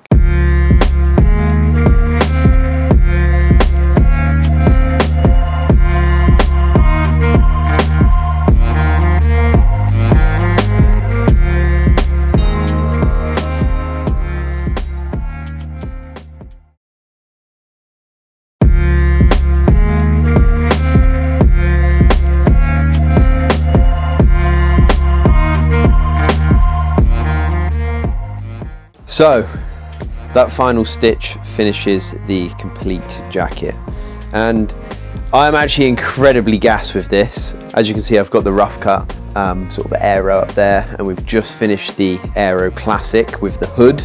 There was one thing I wanted to change, and I think I'm going to add it as a little separate PDF that goes in the pattern too, and that is just the inside facings of the hood. I think that we can add some small facings around this sort of area here, and it will sort of clean up depending on what fabric you're using. We just went straight for doing it this way, but that'll be an optional add-on. It will just be to construct the actual lining to the facing and then treat that as the hood afterwards, but I'm going to add that afterwards. I am so happy with this. The orange works perfect, the welted pockets, the consistency of the zip on the welted pocket in the middle, and the sleeve sort of zip pocket, they've both got the same sort of talon zips. The main sort of zipper runs the same sort of brass colorway. The brown sort of wax polyester with the brown ribbing, and then the orange inside. The orange matches on all the pockets, and then the inside, you know, the inside also has this you know, that burnt sort of orange, which is super nice. Quilted a little bit wider, so that sort of like open quilting density. The two pockets, the welt and the patch pocket on the inside, and the whole thing is technically reversible. If you did put a reversible zip on the garment and the hood, then the whole thing will function reversible anyway. So yeah, I'm so happy with this. I hope you followed along, and whether you're making this one or you're making the rough cut Aero, they're all on the website. It's the same pattern, it's the same price for both patterns. We're trying to provide value here, and the support is helping us make more patterns as we go along. But yeah, I'm super grateful for the support recently. The patterns should be live as of this video, they will be, and they are £11 on early access or £15.95 for the rest of time. And you get both PDFs, the rough cut Aero and the classic Aero. And yeah, I could not be more happy. I hope you finished this and got the same result, and you're super proud of what you've made. Yeah, if you're interested in making the rib sort of neckline or the insulated collar, go watch the other videos. If you want to know how to do some more pocket designs or different types of pockets integrated into this, like the cargo pockets for the rough cut, then you can watch that video too. But all the sort of main structure of the garment is the same. You know, the Aero Classic and the Aero Rough Cut has the same structure. It's still a bomber jacket. We're playing on the heritage of the MA1, MA2 with the shape, and then, you know, there's them different patch pockets, the you know, the fishtail hood to pay homage to the N2B and the A2.